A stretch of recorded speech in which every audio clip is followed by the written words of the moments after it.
senhores, é isso. Nossa, deu um grito aqui que o bagulho do áudio na minha cara aqui. Mas beleza. Temos um. Peraí que eu tô arrumando meu cabelinho, que agora eu tô sem touca. E aí as pessoas precisar de cabelinho arrumado, né, Van Clay? Senão você sabe como é que é, né? Cabelinho arrumado é importantíssimo pras lives. Um galã da Twitch moderna não pode ficar sem o cabelinho arrumado. Um verdadeiro galã de novelas, né?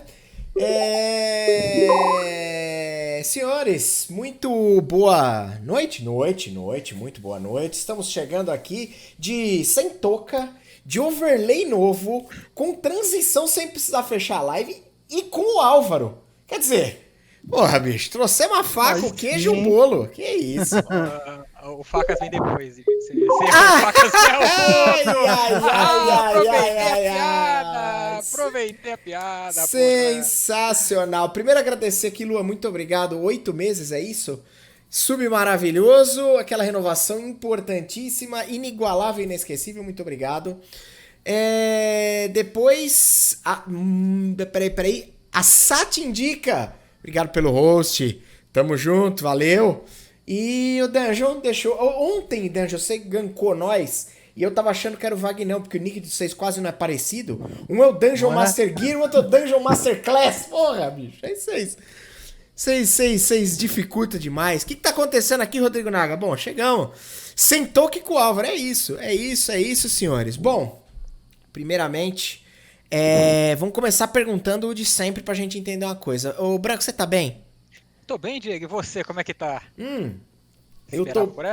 Não esperava, me pegou de surpresa. Eu estou bem tomando uma Coca-Cola na minha caneca do Nunca Fui Popular que você me deu de presente. É isso. A caneca, Em breve teremos canecas, camisetas, bermudas, shorts e óculos de sol desse canal. Aguardem, que viver verá.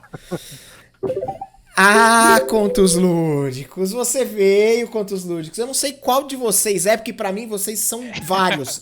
E são em todos os lugares. Nós somos uma legião, então nós sempre estamos ao vivo. Algo está acontecendo. Quem veio aí com o Contos Lúdicos foi a Nanoca, que tá jogando Simpsons Hit and Run agora de tarde. Ela vai estar aqui, por sinal, semana que vem? Eu acho que é semana que vem. Então, quer dizer, como disse ela mesma outro dia num post do Twitter que eu fiz, parece que só tem Contos Lúdicos aqui, e é verdade. Então, senhores, sejam todos muito bem-vindos. Naomi, obviamente você também. E obrigado pela galera que você trouxe. E o que eu tava falando mesmo? Eu tava perguntando se você tava bem, Branco. Eu tô bem, obrigado por perguntar. Mas o que importa, honestamente, não é nem eu, nem você. É o Álvaro. Álvaro, você tá bem? Tô bem, sempre bem. Podia estar melhor? Podia, né? Podia já estar vacinado, tá tudo certo, mas tá bem. A era tá muito bem. Aí, meu amigo, aí nós já tava fazendo churrasco aí em Santos, ó. Que tempo! Combinou isso aí com outros dois contos lúdicos que passaram por aqui de fazer uma viagem pra Santos. É verdade. De Pocket Keep Ray. É verdade. E jogar um RPG na praia aí com vocês. Exatamente. Exato. Fantástico. O que significa ZNFS? É a tentativa de um acrônimo pro meu sobrenome, que é Zanforlin. Agora não pergunta de onde vem o S, porque nem eu sei. Então tá aí desde 1990 e bolinhas. Zanforlins, né? Exatamente. Eu quero só fazer um comentário antes de a gente começar tudo aqui, só fazer um comentário. Que overlay bonito, hein, cara? Só pra poder enaltecer quem a fez aí, que está por aí. Caralho! Eu vou deixar aqui a recomendação e os parabéns ao Dungeon Master Gear, que vem fazendo boa parte das nossas overlays aqui, e boa parte do nosso redesign visual tá sendo concluído pelo Dungeon, e mano, honestamente, tá sensacional. Senhores, então fica aí a dica, se alguém precisar de overlays e de um trabalho de desenvolvimento visual de uma forma geral, o menino é fera e sabe realmente o que faz. Dungeon Master Gear também, pra quem ele faz muito bem todo esse layout e massagem, tá? Pra quem quiser massagem, negociar com a Mariana já existe, mas as massagens dele também são excelentes, eu digo por experiência própria. Foi uma massagem virtual por conta da pandemia, mas é muito boa. Ah, beleza, perfeito, perfeito. Bom, senhores, vamos começar então. Muito boa noite a todos. Para você que está escutando isso aqui no Google ou Apple ou Spotify, Google Podcast, Apple Podcast ou Spotify, saiba você que estamos sempre ao vivo, agora, novidades em 2021, tanto às segundas quanto às quartas-feiras. As segundas, normalmente, das 18 às 20 e as quartas, das 19 às 21. Sempre falando pouco, mas falando bosta. E trazendo um convidado maravilhoso que esse sim fala bastante e fala bonito e não fala merda. Diferente da gente. Não é? Exatamente, exatamente. E quem é ele? Legal, mas quem é? Hoje é quem? Hoje é quem? Só pra... Sensacional. Vocês não convidaram ele hoje? Ele não veio, de repente? Beleza, hoje a nossa ideia, senhores, é de trazer o Álvaro aqui. O Álvaro que é um conto ludiker, eu não sei como, eu tô tentando flexionar essa palavra de alguma forma. A gente já fez alguns contos ludicers, ficou legal.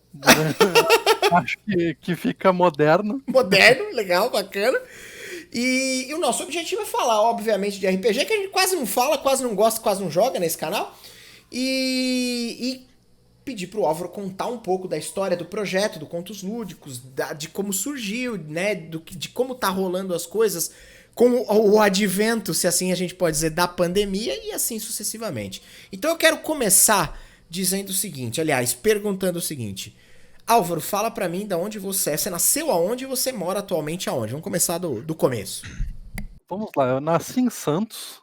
E eu atualmente moro exatamente na mesma casa que eu vim do primeiro dia em que eu nasci. Perfeito. A casa agora é minha e da minha esposa, mas ela foi a casa que eu passei minha infância.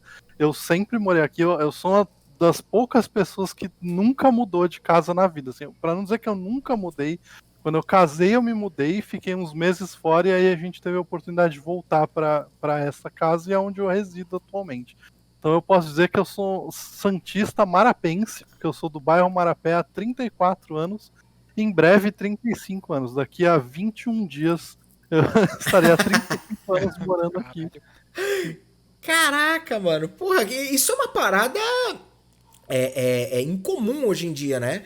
Porque hoje em dia a galera... Cara, eu já morei em 350 lugares diferentes, já morei em cidades diferentes, já morei em estados... Não, nunca morei em estados diferentes. Sempre foi em São Paulo, no mesmo estado, mas assim, já morei em vários lugares. Em São Paulo, na cidade de São Paulo, por exemplo, onde eu morei por bastante tempo, eu morei, sei lá, em 10 lugares diferentes. Então, o cara que nasceu e mora atualmente no mesmo lugar que ele nasceu praticamente, né? Que ele chegou ali, é um troço diferente, né, ô Van Clay? É muito difícil, cara. Eu acho que. Eu considero que eu mudei pouco. Eu mudei uma vez com a minha família, com a minha mãe e com meu pai, e mudei outra vez quando eu casei, mas eu nunca saí do mesmo bairro. Para não falar que eu não saí do bairro, meu bairro mudou de nome agora que eu casei, mas ele é 3 ruas para baixo do bairro que eu morava quando criança. E eu já me acho, tipo, um felizardo. Eu nunca saí do lugar, praticamente. Mas você tá de parabéns, cara. O quintal ainda é o mesmo. Exatamente. O quintal. Isso que é apego no quintal. Esse é apego no quintal. Beleza. Pessoal, a gente sempre fala que santista é muito bairrista. Eu acho que eu sou um excelente representante. Eu não saio da rua. Você merece uma estátua aí no... Cara, é interessante isso que você colocou. Eu morei na Moca bastante tempo. E o pessoal que mora na Moca, via de regra, é um pessoal que gosta da Moca, né? Então o pessoal o cara enche a boca pra falar que ele mora na Moca e tal. Não, mora na Moca, porra. Que é Moca? Como dizia o Branco é de Campinas e a gente se conheceu. E aí ele foi várias vezes pra São Paulo dar um rolê lá comigo e tal, e aí várias vezes ele falava, porra, não é possível, cara, que você não percebe, os caras como é que os caras falam da Moca, Branco? Não, eu vou contar, se você vai contar essa história... Não, conta aí, pô, conta aí, vamos contar. O Álvaro espera um pouquinho, não tem problema aí. Isso, vamos tomar o tempo dele. Eu de Campinas, né, nascido e criado aqui, então eu falo porta, porteira, portão, assim... meu R é dessa forma e pronto, é que a forma.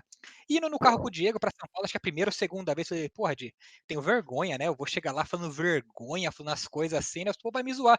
Então eu vou falar que nem vocês. Porra, Dieguinho, aqui eu sou de Mooca, né, meu? Porra, tá tranquilo, meu. Fica sossegado. Ele falou assim, Branco, eu não sei, é legal essa piada, interessante, todo mundo de Campinas faz, todo mundo de outros estados faz, mas ninguém em São Paulo fala assim. Você tá inventando isso, é uma coisa que vocês criaram isso. Eu falei, não, de fato, ele falou, não fala, não fala. E o Diego, de fato, não fala. Ele chegou com o carro, a gente foi, falou esse assunto, passou o assunto, daí uns 15 minutinhos chegamos na casa dele, parou o carro na garagem, desceu, aí encontrou um amigo dele, não sei quem que era, amigo de infância, acho que mora no mesmo condomínio que ele, o cara vira pra ele e fala, porra, Dieguinho, quanto tempo, meu, tá sumido, meu, porra, que alegria de ver. Eu fiquei olhando assim, ó, pro Diego e pra ele, pra ver se ele percebia, e aí ele falou, não, beleza, falou, tchau, o cara foi embora, eu falei, você viu, Diego, você viu, fala que você viu ele, viu o quê? O cara falou como. Ele falou, porra, Diego, como você não viu, meu? Eu desencanei, eu sei que me escuta, cara. Você não quer escutar a verdade. É, pior que é verdade, é verdade. Aconteceu isso mesmo e depois eu comecei a perceber e de fato acontece. Mas todo esse lero-lero, né? Que beleza, que perda de tempo que nós estamos hoje aqui. Mas enfim, era pra justamente. Você falou que o Santista ele é bairrista e tem esse sentimento mesmo? É uma parada real isso aí? Assim, alguns bairros, eu não posso falar por todos, porque, como eu disse, sou muito bairrista mesmo. Mas, assim, o pessoal aqui do Marapé é um pessoal muito do Marapé, então a gente não sai muito do bairro. Até porque é um bairro bem... apesar de ser Santos é uma cidade relativamente grande, né? Principalmente pela proximidade com São Paulo e tudo. Mas o bairro do Marapé é um bairro bem interiorzinho, então é onde todo mundo se conhece. Por exemplo, a minha infância inteira tinha uma bomboniere na rua do lado, uma farmácia na esquina da minha casa, a padaria, aí você conhece todo mundo. Assim, até hoje eu conheço as pessoas e cumprimento essas pessoas. O dono da farmácia, quando se aposentou, fechou a farmácia e abriu um clube de dominó. Então eu passo pelo clube de dominó, dou oi pro pessoal, que são as mesmas pessoas que eu vi a minha infância inteira. Quando eu voltava da escola, eles estavam num grupo conversando com o dono da farmácia, que é basicamente o que eles fazem hoje. Cara, que maravilhoso isso! Cara, mas é muito legal essas coisas aqui no caso de interior, mas aí você sai do mesmo bairro, só ir na vendinha e fala, bom dia, Merinha, tudo bom? Como é que tá sua mãe? Tá bem? Você já chama pelo nome, porque tá ali a vida inteira. Exato, é uma coisa muito familiar, assim, de todo mundo aqui se conhece, todo mundo sempre compra nos mesmos lugares, os donos dos estabelecimentos já conhecem todo mundo. Então é muito gostoso ficar aqui. Eu gosto muito desse bairro, eu gosto muito. Alguns outros bairros de Santos têm essa mesma pegada. Uhum. O pessoal que mora não abre mão, então é uma cidade bem, bem bairrista. Mas o conceito que a gente diz é que o Santista gosta muito de Santos e gosta muito de não gostar de outros lugares de fora. Isso é legal, então, isso é legal. A gente sempre reclama de todo mundo que é de fora de Santos. E a gente reclama muito de Santos. Mas aí se chega alguém e fala, não, porque, pô, fui na praia de vocês, tava mó sujo, a gente fica bravo. A gente pode falar mal. Ofende. Mas eu tenho um amigo, o Marco, e ele é de Santos, e morou em Campinas aqui a vida inteira, se formou com a minha esposa, enfim. E eu falo pra ele, não, eu fui pra Santos, mas Santos a praia não é bonita, né? Meu amigo, ele ficava violento. Você não foi pra Santos, então você não conhece Santos. E ele até me ensinou, eu uso uma gíria hoje que é de Santista, que é do doce. Ele falava tanto do doce que pegou pra mim, eu uso do doce agora tá no vocabulário. Isso aí é do doce, velho, não quero isso aí não, velho. O dia que o Facas esteve aqui, a gente ficou girando em cima do doce aí também, não foi? Foi. Porque o Santista ele tem um linguajar próprio, né? A gente tem nossas próprias... Por exemplo, pão francês. Só Santista chama pão francês de média. O resto do Brasil, média. Aqui a gente vai na padaria, você pede 6 médios. Você tá pedindo 6 pães franceses. Você tá de sacanagem. Em qualquer outro lugar do Eu Brasil, nunca ouvi essa expressão na minha vida. Cara, até o cacetinho do sul eu conheci. Agora, realmente, médio... É médio ou média? Média. Olha o Facas, ele é um calhorda, inacreditável. Outro dia eu tava narrando Tomb of Annihilation, ele evocou o... Como é que foi cacete. Enfim, me perdi no raciocínio, mas quem tá falando mal da Dubai do litoral paulista? Ele é um puta de um calhorda. Esse é o pensamento. Ele é muito calhorda. Mas enfim, vamos aproveitar que o Luiz Fernando não tá aqui, Van Cleito, que aí a gente pode fugir da pauta o tempo inteiro, que tá tudo bem. Eu ia falar isso agora há pouco, você falou assim, nossa, como a gente tá enrolando aqui, o Lu não tá aqui pra guiar, pra fazer Vamos pra nós dois. E nós, pô, aí complicou. Isso aí complicou. Mas vamos lá. Ô Álvaro, fala pra mim. Você atualmente trabalha só com produção de conteúdo pra internet, com contos lúdicos, com coisas relacionadas ao projeto ou não? Você tem um regular job, você tem um trampo normal entre... Você entendeu a ideia, né? Eu tenho um regular job, que eu sou bancário, mas por conta da pandemia tudo, eu acabei ficando afastado dessa área, então eu tô focando mais na produção de conteúdo, principalmente com o Contos Lúdicos. Eu faço produção de conteúdo por fora também, como redator e com outras coisas, mas eu fico no Contos Lúdicos, produzindo bastante conteúdo, e eu tô dando uma força para minha esposa, que ela tem um site, já tem 8 anos, que fala daqui da região, fala de entretenimento, cultura, então eu ajudo ela escrevendo algumas pautas, eventualmente aparece alguma oportunidade. Eu sou do Conselho Municipal de Cultura, então eu trabalho muito com essa área cultural. Eu e a Sara, a gente trabalha muito com a questão cultural aqui em Santos. A gente participa de produção de festival de cinema, a gente participa de algumas outras coisas da cidade, e tudo isso meio que foi forçado aí para o mundo digital, então a gente teve que se adaptar com tudo ao mesmo tempo, assim. E tá O rolando Festival de bem, Cinema cara? foi online. O Festival de Cinema no ano passado rodou bem, foi 100% online, a gente colocou todos os filmes numa plataforma e fez os workshops e as lives todos usando ferramentas como o Zoom e tal. E agora, no começo do ano, vai ter mais uma edição.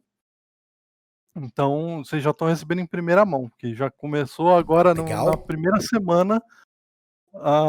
Saiu hoje o contrato da parceria, então vocês vão ver aí, logo logo vai ter um festival de cinema que é daqui de Santos, mas vai estar rodando no Brasil inteiro online. E então a Legal. gente sempre está fazendo bastante coisa nessa área cultural da cidade, que foi a ideia do Contos Lúdicos surgiu exatamente desse tipo de trabalho, né? Tá, deixa eu aproveitar para te fazer uma pergunta. Você falou de produção de texto, redator, coisas desse tipo. A sua formação é jornalismo ou algo desse tipo? Você tem alguma formação ou trabalhou com isso? Qual é o esquema em si? Então, a minha formação oficialmente, até o presente momento, é tecnólogo em redes de computador. Então não tem absolutamente nada a ver com isso. Porém, eu estou, no presente momento, cursando letras EAD, porque é uma coisa que eu sempre gostei muito, então eu fui buscar agora, que eu estou num momento de transição assim, na vida, eu falei, eu quero me forçar a estudar. Eu estava muito tempo parado, eu falei, não, eu quero voltar, quero ter uma vida mais ativa academicamente. Então eu fui para letras e agora passei no primeiro semestre agora. E como é que tá sendo essa experiência de voltar a estudar? Não sei quanto tempo você, pelo que você deu a entender, você ficou um bom tempo sem estudar. E aí você voltou a estudar. Como é que... Você tem 30 e você vai fazer 35, é isso? Isso. É mais ou menos a nossa idade aqui. Eu sempre fico me questionando de vez em quando. Eu falo, porra, será que... Eu me graduei em publicidade e propaganda e depois fiz uma pós-graduação, mas depois eu fiquei muito tempo sem estudar propriamente dito. Eu sempre fico me questionando, pô, será que não seria legal fazer uma faculdade hoje, mais velho, com uma outra cabeça? Como é essa... Aproveitar que você tá falando um pouco disso, isso é um negócio que sempre me deixa curioso. Então, eu fiquei um pouco receoso no começo.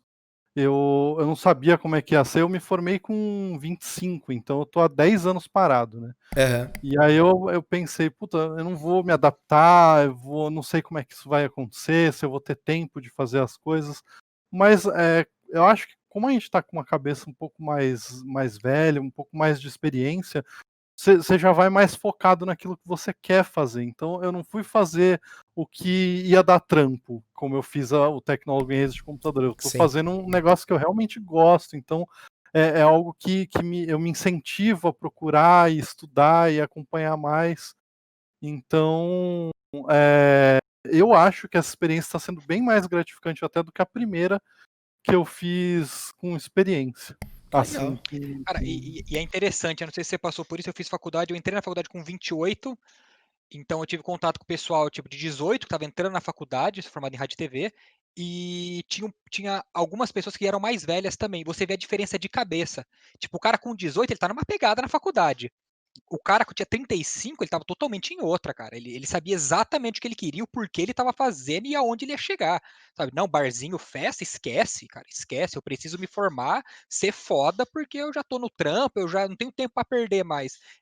Isso é da hora, isso é engraçado de acompanhar. Ah, legal, é interessante. Fico pensando de vez em quando. Eu tenho vontade de fazer uns bagulho meio nada a ver, né? Nada a ver assim. Eu fiz publicidade e propaganda, mas eu tenho vontade de fazer história, sei lá. Eu falo, pô, deve ser legal pra caramba hoje em dia. Você tem uma cabeça, uma relação de vida completamente diferente. Mas tá bom, nós não estamos aqui pra falar disso. Também vamos falar do que importa logo, né, Van Clay? Pelo amor de Deus, né? Não, porque ele começou a entrar e aí você puxou ele pra fora. Espera um pouquinho pra mim. Com nós. Você tava falando de toda a sua criação de conteúdo e a forma como você trabalha com cinema, com outras, né, como você produz outras coisas, e você falou, e daí surgiu a ideia do Contos Lúdicos.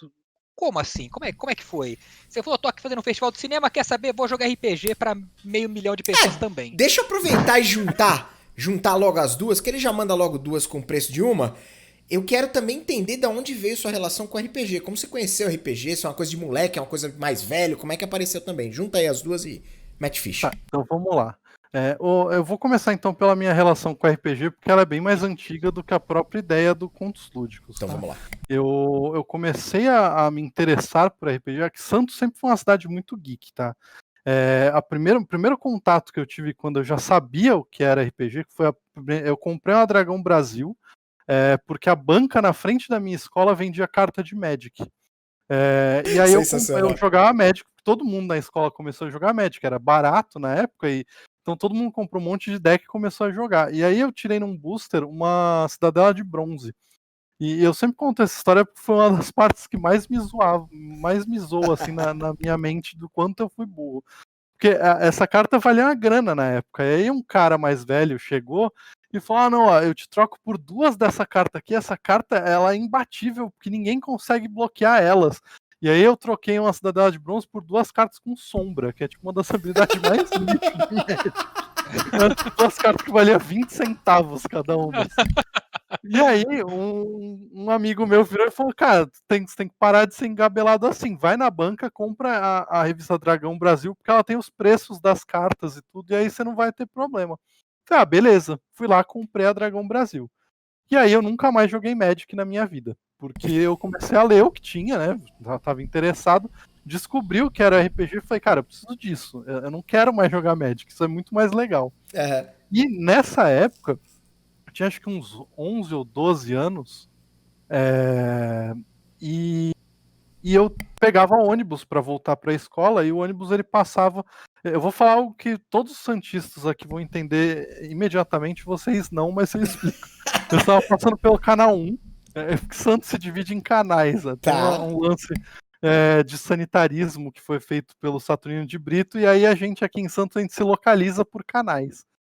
Então, eu peguei o ônibus e o ônibus ele passava pelo canal inteiro. E aí eu tava lendo a revista, olhei pra frente e vi uma casa toda branca com um negócio pintado assim na parede inteira escrito RPG.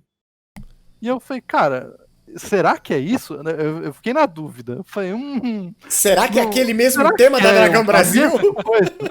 E era uma das associações de RPG que teve aqui na cidade. Foi a primeira das associações. Desculpa, por um momento eu achei que você estivesse entrando numa casa de RPG de reeducação postural global. Ia ser muito engraçado. Com uma Dragão Brasil embaixo do braço. Ia ser muito bom. Mas desculpa. Aí foi isso. Eu olhei assim, e aí eu fui até lá. Mas aí tinha era pra gente mais velha, eu era muito pequeno na época ainda. Essa primeira associação, ela foi meio que um negócio que hoje em dia talvez seja muito difícil de acontecer, mas na real era tipo uns 15 amigos, alguns eu conheço até hoje, tenho contato com eles, mas eram 15 amigos que juntaram e falaram, se cada um der 15 mango por mês, a gente consegue alugar essa casa. Porque a economia era completamente diferente. Caraca. Então eles meio que alugaram a casa e eles faziam um RPG ali, virou tipo um antro de RPG e todo mundo ficava ali. Isso depois acabou essa associação fechando e eu comecei a jogar. Comecei a jogar com um amigo de escola, aí eu descobri por um amigo meu de infância que tinha um grupo que fazia atividade na Gibiteca de Santos. que era um grupo chamado RPG Ex Nunc, que foi onde eu conheci o Facas. Eu tinha, acho que uns 13 anos. Então dá pra se dizer que vocês são amigos de infância, vamos dizer assim, praticamente. Sim, Perfeito. Basicamente. Certo. E aí eu fui para esse evento. Santos tem um negócio muito legal e a gente sempre convida o pessoal que conhece contos lúdicos para jogar RPG na praia. Isso não é mentira. A Gibiteca de Santos, ela é uma gibiteca que fica próxima ao banco de areia da praia, porque ela fica no jardim da praia de Santos. Então é muito próximo, assim. E a gente sempre joga lá. A gente tem parceria com a Gibiteca de Santos, ela é uma gibiteca pública. Uhum. E ela, se não me engano, é a segunda ou terceira maior da América Latina. Então ela foi o antro de muito nerd daqui da cidade durante muito tempo. Uhum. E a gente ia lá e a gente jogava. E era um negócio meio precário na época. A gente não tinha nenhuma estrutura. O cara da Gibiteca, ele abria uma escadaria, a gente ia pro teto da Gibiteca, que era aberto, e aí a gente ficava tomando vento e areia e eventualmente chuva, mas a gente jogava RPG lá. E voava ficha, dado, essas coisas. Ia acontecendo. E aí a gente foi passando o tempo. Eu sempre tive RPG bem próximo assim de mim. Eu sempre joguei muito. Os meus amigos sempre foram narradores, assim como eu. Então a gente tinha muito isso. E a gente jogava muito. E aí, quando a gente começou a fazer os eventos aqui na cidade, o Festival de Cinema, começou a ajudar em uns outros eventos aqui da cidade, aí a Sara, que tá aqui no chat, a Sati Indica, ela virou para mim e falou, pô, vamos criar um projeto social, vocês vivem jogando em casa, vocês ficam presos, às vezes quer montar uma mesa e não tem espaço para todo mundo do grupo, vocês podem fazer um negócio muito mais legal se vocês abrirem para o público, fizerem uns espaços, essas coisas. E aí a gente começou a montar o projeto Contos Lúdicos, que inicialmente era só um projeto presencial, no qual a gente ia para espaços públicos da cidade e alguns espaços privados parceiros, e a gente conseguia fazer mesas abertas. Assim, a gente levava 4, 5, 6 narradores, e quem quisesse era só chegar lá e jogar. Foi assim que o projeto começou. E antes da gente puxar realmente o Contos Lúdicos e tal, você contou aí as suas primeiras experiências com reeducação de postura global. Mas o que você teve contato ali quando o pequeno Álvaro ali, o garoto Álvaro, ele teve contato com o que em termos de sistema, em termos de cenário? Quais foram as primeiras coisas que você jogou? Você falou de Dragão Brasil, então, sei lá, 3D&T, essas coisas do tipo aí? Ou não? Eu joguei muito 3D&T, mas o primeiro sistema que eu li e o primeiro sistema que eu narrei foi Lobisomem. Eu fui na banca que tinha aqui no centro comercial de Santos, e ela era o lugar onde vendia RPG, porque o dono da banca era muito nerd. Então ele trazia RPG pra cá. Ele, inclusive, foi dono de uma das associações de RPG que teve aqui. Aqui em Santos teve, acho, 4 associações de RPG. E aí ele trouxe e eu fui todo feliz. Eu tava lendo, né? Quando eu comprei a Dragão Brasil, na época, ela ainda não existia o 3D&T. O 3D&T saiu, eu já jogava RPG. Então, entendi. eu falei, pô, esse bagulho aqui é muito legal, eu preciso comprar esse Advanced Dungeons and Dragons. E aí eu juntei durante um mês todo o dinheiro que eu tinha de merenda, ao invés de eu comer, eu juntava e eu falei, vou comprar o meu livro. E aí eu cheguei na banca e vi que eram 3 livros. Pode crer. Bem-vindo à realidade, né? Bem-vindo à realidade aqui, ó. Não tenho dinheiro, não vou poder jogar. Aí o dono da banca, né? Já até mencionaram aqui a Banca Status. É verdade. Aqui, a Naomi falou aqui em cima, ela tá certa. O chat tá o próprio postinho. Ela falou isso porque a gente tem um posto de gasolina que a gente costuma se reunir, o pessoal do CL, pra ficar batendo papo, tomar Coca-Cola e ficar falando de RPG, essas coisas. Hoje tá aqui no chat. Hoje tá todo mundo aqui, tá matando saudade, já que a gente não pode ir lá pro posto. Mas aí, né, eu fui na banca. E aí o Paulinho, que era o dono da banca, ele chegou e falou pra mim, por que você não leva esse aqui? Esse aqui ele já vem com dado, então você não precisa nem comprar o dado pra jogar. Eu falei, pô, show! E aí eu comprei o livro de Lobisomem, eu devorei o livro, E eu tive a proeza de narrar a campanha de lobisomem usando 2d10, que eram os dados que vinham no livro. Então, assim, Guerreiraço! era a galera que jogava tipo 18 vezes os 2d10. E os caras reclamam que hoje pra rolar no Foundry é lento. Cara, e é legal, você citou um monte de coisa que eu tava pensando aqui. Uma das formações nerds, eu acho que fizeram a maioria da galera da nossa idade, aí 30 e poucos anos e tudo mais, foi Revista Herói, que é na época dos Cavaleiros Zodíaco e tudo mais, acho que a maioria comprou e leu. E logo na sequência, a Dragão Brasil, cara. A Dragão Brasil, cara, ela era muito, muito, muito foda pra isso. Porque de fato você passava na banca, você comprava ela pra ler ali, tinha um pouco de tudo. Tinha o Paladino e as historinhas ali, enfim, que eles contavam Sim. ali de Tormenta. Cara, e a Dragão Brasil realmente é um marco que merece, sei lá, merece um filme, sabe? Um documentário sobre o RPG Nacional e a Dragão Brasil, porque eles estão muito linkados, cara. Eu acho que a gente tem, inclusive, que trazer toda essa galera aqui pra vir bater um papo com a gente em algum momento aqui, porque esses caras, todo mundo que vem falar com a gente aqui, todo mundo que troca ideia, todo mundo que aparece, sempre tem um pé em algum lugar da Dragão Brasil, da 3D, do 3DT, do Tormento, de qualquer coisa passa por esses caras sempre, tá ligado? O 3DT ali, acho que terceira edição, se não me engano, de capa azul, ele era muito simples de ler e mestrar. Ele não trazia grandes dificuldades de regras, assim, que complicavam muito o jogo. Cara, você lia aquele livrão azul e eu lembro muito bem de ter feito um Goku, sabe? Rapidinho assim, sabe? Você faz um Goku. Era muito fácil. Ele tá ali, ele é feito meio que pra isso. Na época eles falavam que eram os defensores de Tóquio, né? E aí colocavam os robôs gigantes, colocavam exatamente essas referências que eu via na TV. Então, cara, era muito gostoso pegar a lei e jogar aquilo. Simples, que nem você falou, era pouquíssimos dados, uma folha de papel em branco. O Lu mestrava nessa época, desenhava assim as coisinhas, assim, os quadradinhos brancos e falava: tá aqui o boneco, bate nele.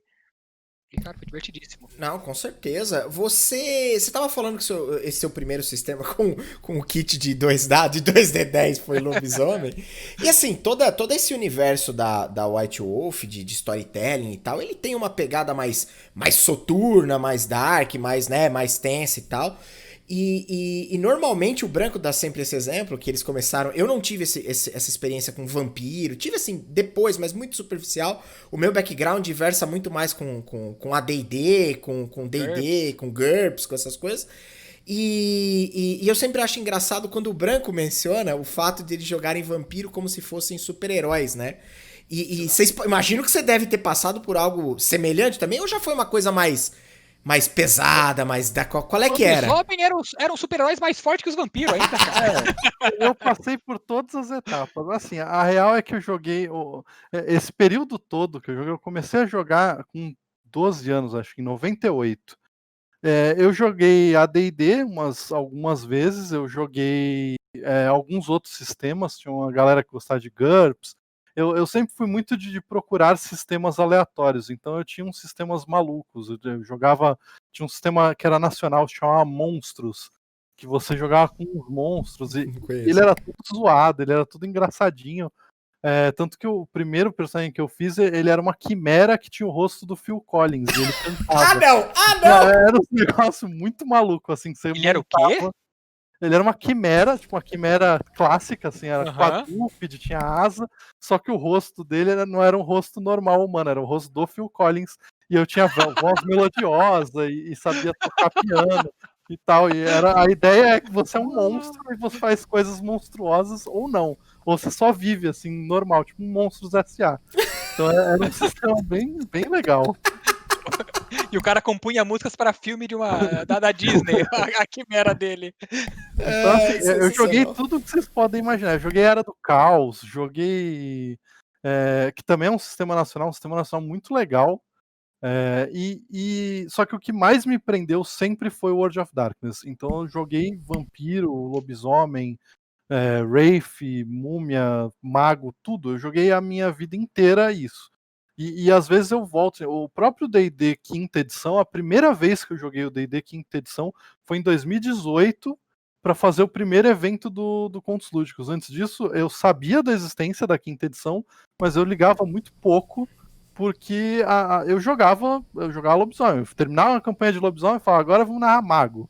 Aí, terminamos de mago, vamos para vampiro. A gente sempre circundou esse meio E assim, eu tive todas as etapas. Eu vi os super-heróis das trevas, eu joguei campanhas mais sérias, eu joguei live action dentro de uma balada gótica, que foi uma loucura. Como Mas é foi que muito... foi? Ah, aliás, tinha o. Como é que chamava, Branco?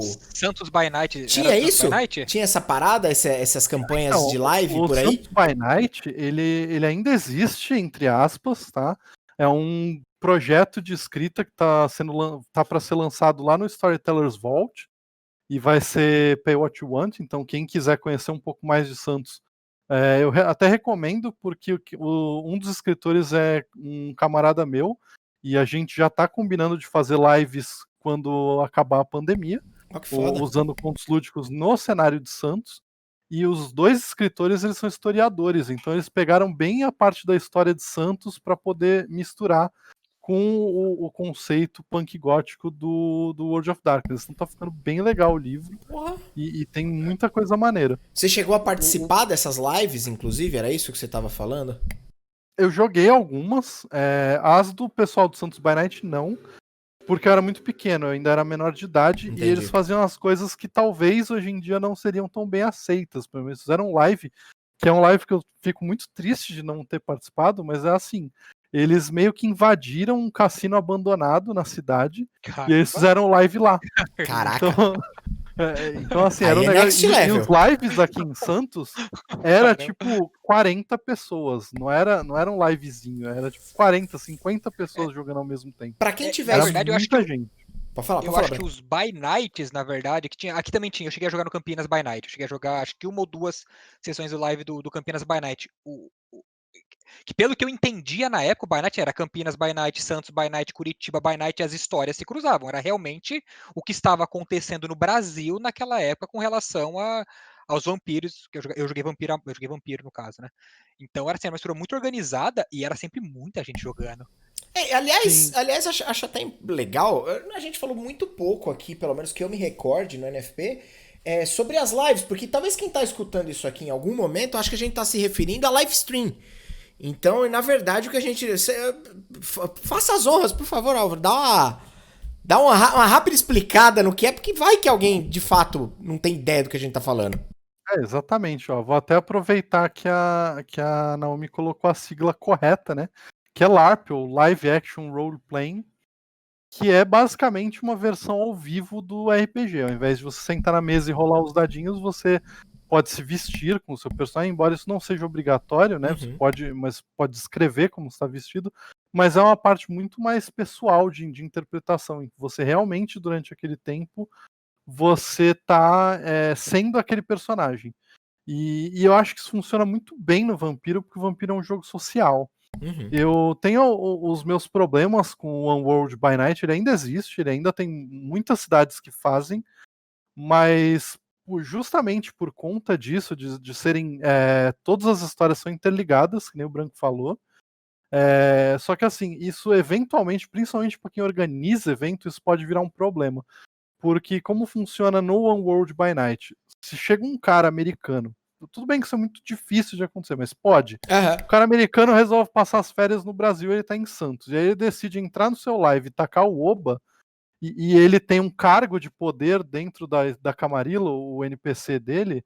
Ele vai fazer isso e vai ter que ficar olhando e falando, ok, o que eu vou fazer com isso agora? Então eu acho que essas estruturas de poder, principalmente em poderes menores, tipo, o príncipe da cidade, o príncipe de São Paulo vai visitar um by night numa cidade do interior. Aí o cara pode ser muito legal e ter uma puta história maneira, ou o cara pode ser babaca com todo mundo e você ser obrigado a aturar que o cara é o príncipe de São Paulo. Querer ir lá tocar o zaralho, né? Atrapalhar a história, Atrapalhar a história, da história de tudo. Santos.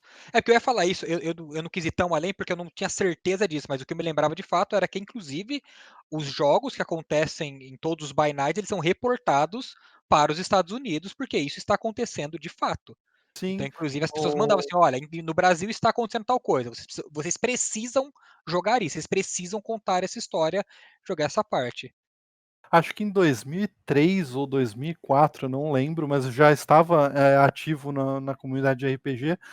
Rolou uma treta entre o pessoal do Vampiro de São Paulo e o de Santos, E aí o pessoal de Santos subiu e tacou o Oba no live.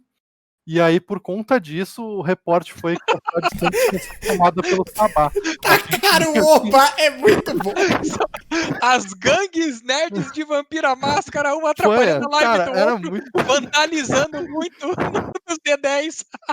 E aí Santos virou uma cidade de Sabá, porque a gente chegou batendo em todo mundo e era mó farra, assim, porque o pessoal, justamente por causa disso, porque alguém de São Paulo desceu para um live de Santos, foi super babaca com o pessoal, e o pessoal se vingou subindo em peso e causando no live. E aí rolou toda essa treta, e aí isso acabou diminuindo um pouco o ritmo, embora ainda existam grupos hoje que fazem o One World by Night, não é mais como era antigamente.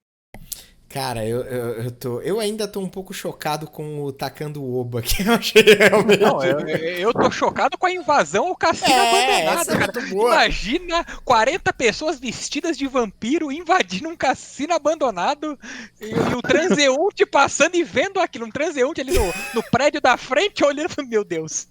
Tinha tudo pra dar errado. O cassino fica num lugar chamado Monte Serra, é um ponto turístico aqui de Santos, e ele fica no topo de um monte. Então, assim, a galera teve... Porque o monte, ele tem um bondinho que funciona até às 6 da tarde, e depois ele para e só volta de manhã. Então a galera subiu, são acho que 500, 600 degraus. É um negócio que, tipo, a galera faz promessa de, tipo, pra subir o negócio a pé, e a galera subiu pra jogar RPG no cassino abandonado. Então, assim, a galera da RPG aqui de Santos era realmente muito fervorosa no Os caras pagaram promessa pra jogar RPG, Diego, tá vendo? Vai. Tá vendo? Brinca, cara? brinca. Tá, beleza. Agora vamos trazer pro seguinte. E aí, como de tudo isso que você tá contando, de toda essa contextualização de época que você tá dando, em que momento o Contos Lúdicos começa a aparecer, começa a se transformar realmente num grupo? E como é que você vai conhecendo essas pessoas? Sempre foram essas pessoas? Fala um pouco do Contos Lúdicos em si, desse momento de surgimento. O Contos Lúdicos, ele começou comigo e com o pessoal que jogava comigo. Nós éramos 5 pessoas. E basicamente, depois que a Sarah deu a ideia, eu falei, vamos ver o que eu consigo fazer. E aí ela virou para mim e me recomendou falar com o organizador do festival de cinema que a gente participa. E aí ele virou para mim e falou, pô, eu consigo te colocar no Cine Rocks. O Cine Rocks é um cinema de rua que tem em Santos. E aí ele falou, lá eu tenho um espaço e vocês podem jogar lá, porque é legal, vocês podem fazer mesa baseada nos filmes que estão sendo exibidos, e vocês chamam um público e ao mesmo tempo vocês têm um espaço para jogar. E aí eu conversei com ele, com um outro amigo meu, e esse cara virou para mim e falou, pô, eu tô organizando o Santos Geek Festival. Por que tu não entra lá fazendo alguma coisa de RPG? E o Santos Geek Festival, ele acabou se tornando, nesse ano que a gente entrou, ele se tornou o maior evento gratuito nerd do Brasil e o 4º maior evento nerd da América Latina. E ele é todo gratuito. No mesmo ano, foi o ano que o Kiko do Chaves veio para participar. Todas as atividades gratuitas, abertas. Não, peraí que a produção tá me corrigindo. O Kiko foi no ano seguinte. Esse primeiro ano. A Sarah tá aqui do lado, ela ouviu, ela falou, não... O cara tá com um ponto, Diego, o cara tá com um ponto ali, ó. Que isso? Foi 2019 que o Kiko veio, 2018 veio o Cláudio Castellini, um dos desenhistas de Tex e da Marvel e tal. E aí rolou até palestra com ele em italiano, foi bem legal, e a gente fez algumas mesas de D&D, a gente fez Adventure League. E aí a gente fez, foi super legal, teve bastante aceitação, e um monte de amigo meu foi nesse evento, porque aqui em Santos tem alguma coisa nerd, o povo começa a pipocar. E aí falou, pô, que legal que vocês estão fazendo, tal, e eu falei, pô, vamos fazer alguma coisa junto. Aí nisso eu consegui a parceria com a Gibiteca para fazer atividade semanal, a atividade mensal lá, e fui conseguindo outros espaços na cidade, em lojas, no cinema, tem uma hamburgueria geek aqui na cidade que também abriu espaço para a gente fazer. Legal. E aí eu fui começando a fazer esses eventos de mesas livres, assim, chamava o pessoal que queria narrar, narra o que você quiser, a gente monta as mesas com o pessoal que tá vindo e tal. E E aí o Contos Lúdicos foi começando a ter a cara que ele tem hoje, porque foi começando a entrar gente. A Naomi começou no CL com isso, ela foi num evento, e aí ela começou a jogar, a gente se conheceu, começou a conversar, aí ela falou, pô, eu tenho um sistema que eu queria narrar, tal, e aí eu falei, pô, legal, vamos ver. E aí ela narrou, eu falei, pô, que legal, você quer entrar no CL? Vou expor a Naomi aqui. Ela falou, não me sinto pronta. Aí eu falei, tá bom. E aí depois, quando eu chamei de novo, que foi depois de muito tempo, que eu falei, pô, tu não quer mesmo entrar? Ela falou, eu quero, eu queria, mas eu fiquei com vergonha de falar que sim. E aí você não chamou de novo. Eu falei, ué, você falou não. Então foi por isso que ela não faz tanto tempo de CL. Só por isso, porque ela negou o primeiro pedido, mas ela entrou no grupo e a gente começou a fazer um monte de evento diferente. A gente conseguiu fazer uma parceria com a prefeitura e no começo do ano passado, ela comentou sobre essa parceria. Em janeiro a gente fez uma atividade na praia, né? Tipo, aqui em Santos, durante as férias, tinha umas barracas onde rolava música ao vivo, rolava teatro, essas coisas, e a gente conseguiu fazer uma mesa de RPG, um evento de RPG e board game na areia. Esse foi bem legal. E como que era a impressão das pessoas? Porque basicamente era um negócio aberto, qualquer um podia chegar, jogar, participar. Vocês estavam fazendo um evento, sei lá, na hamburgueria, o cara podia chegar lá e participar. Você estava fazendo na Gibiteca, era mais ou menos assim que funcionava? Você ia lá, a gente sempre, eu sempre separava o pessoal. Deixava ficha pronta, levava lápis, borracha, dado, livro, tudo que o pessoal precisava. Então a gente chegava e jogava, era sentar na mesa e começar a jogar. A gente fez alguns eventos assim. E a galera em si começava. Vocês provavelmente iniciaram muita gente ali. Talvez muita gente que nunca tinha tido uma experiência com RPG, talvez teve a sua primeira ali em algum desses eventos. Sim. Teve algumas pessoas, teve muita gente que voltou. Uhum.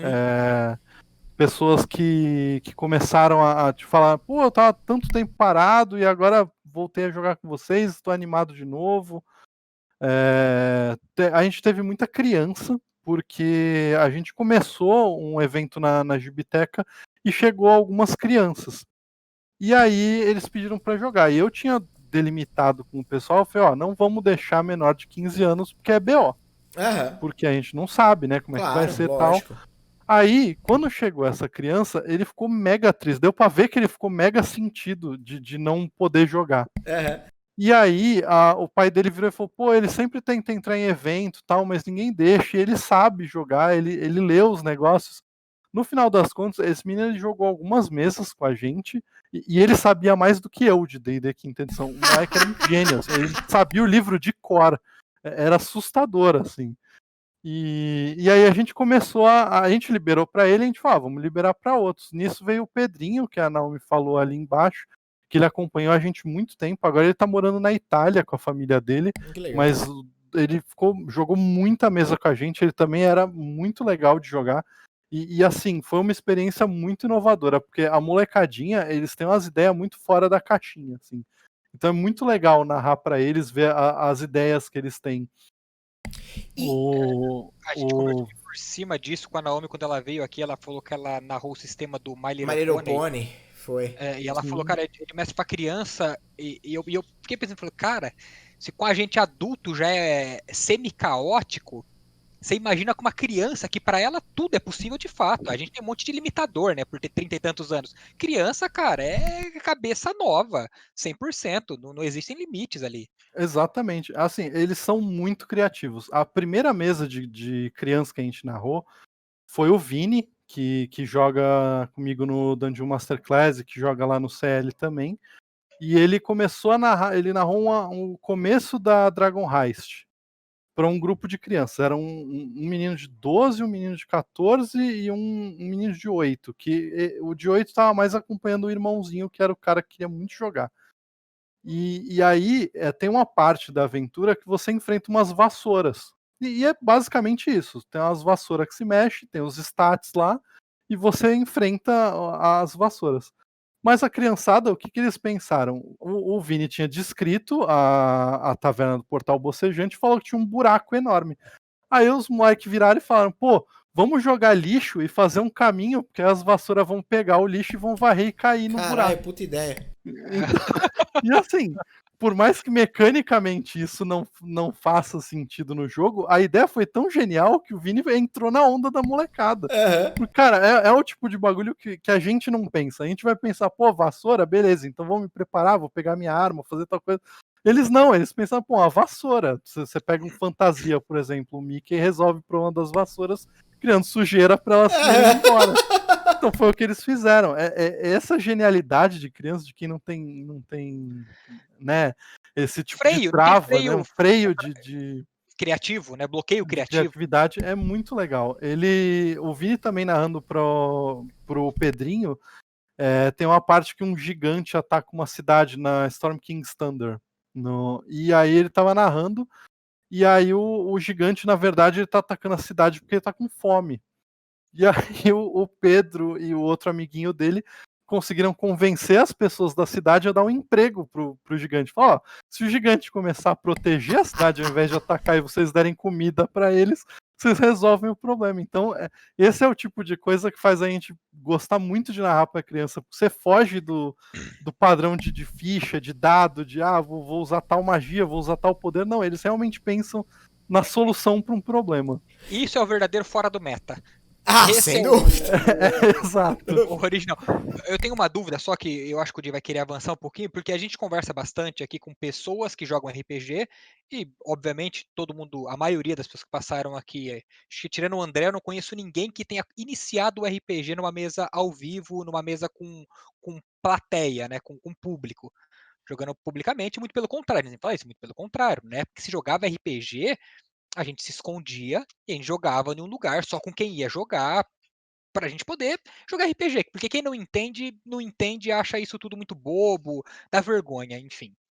E a gente conversa e fala, cara, e como que foi essa transição, né, de sair do mundo do quarto, sair dali da casa e vir pra internet? Porém, pra você, eu quero fazer a mesma pergunta, só que de uma outra maneira, porque vocês deram um passo maior ainda. A gente tá fazendo aqui protegido dentro de nossos quartos ainda. Ninguém vai vir aqui me xingar aqui, sei lá, ou qualquer outra coisa. Eu vou passar vergonha ali pra 4, 5 pessoas, 20, 30, 40 que estão aqui no chat. Vocês faziam isso no meio da cidade. Como que foi isso, cara? Gente babaca, como disse o Facas agora há pouco, tem em todo lugar. Então, assim, eu imagino que fazendo eventos aí, fazendo jogos ali com a galera presencial, lógico que também a internet privilegia esse tipo de comportamento babaca à distância, porque o cara não vai dar uma porrada se você falar uma merda pra ele. Mas pra alguém aqui no chat me xingar de nossa, como o Branco é idiota por estar jogando isso. Fala, tá bom, dá um bloqueio no cara, acabou, vida que segue. Agora, quando você tá jogando isso num ambiente totalmente aberto ali, pra quem que passar, quiser ver, quiser interagir é um outro nível, sabe? Como que é isso? Como foi? Como está sendo?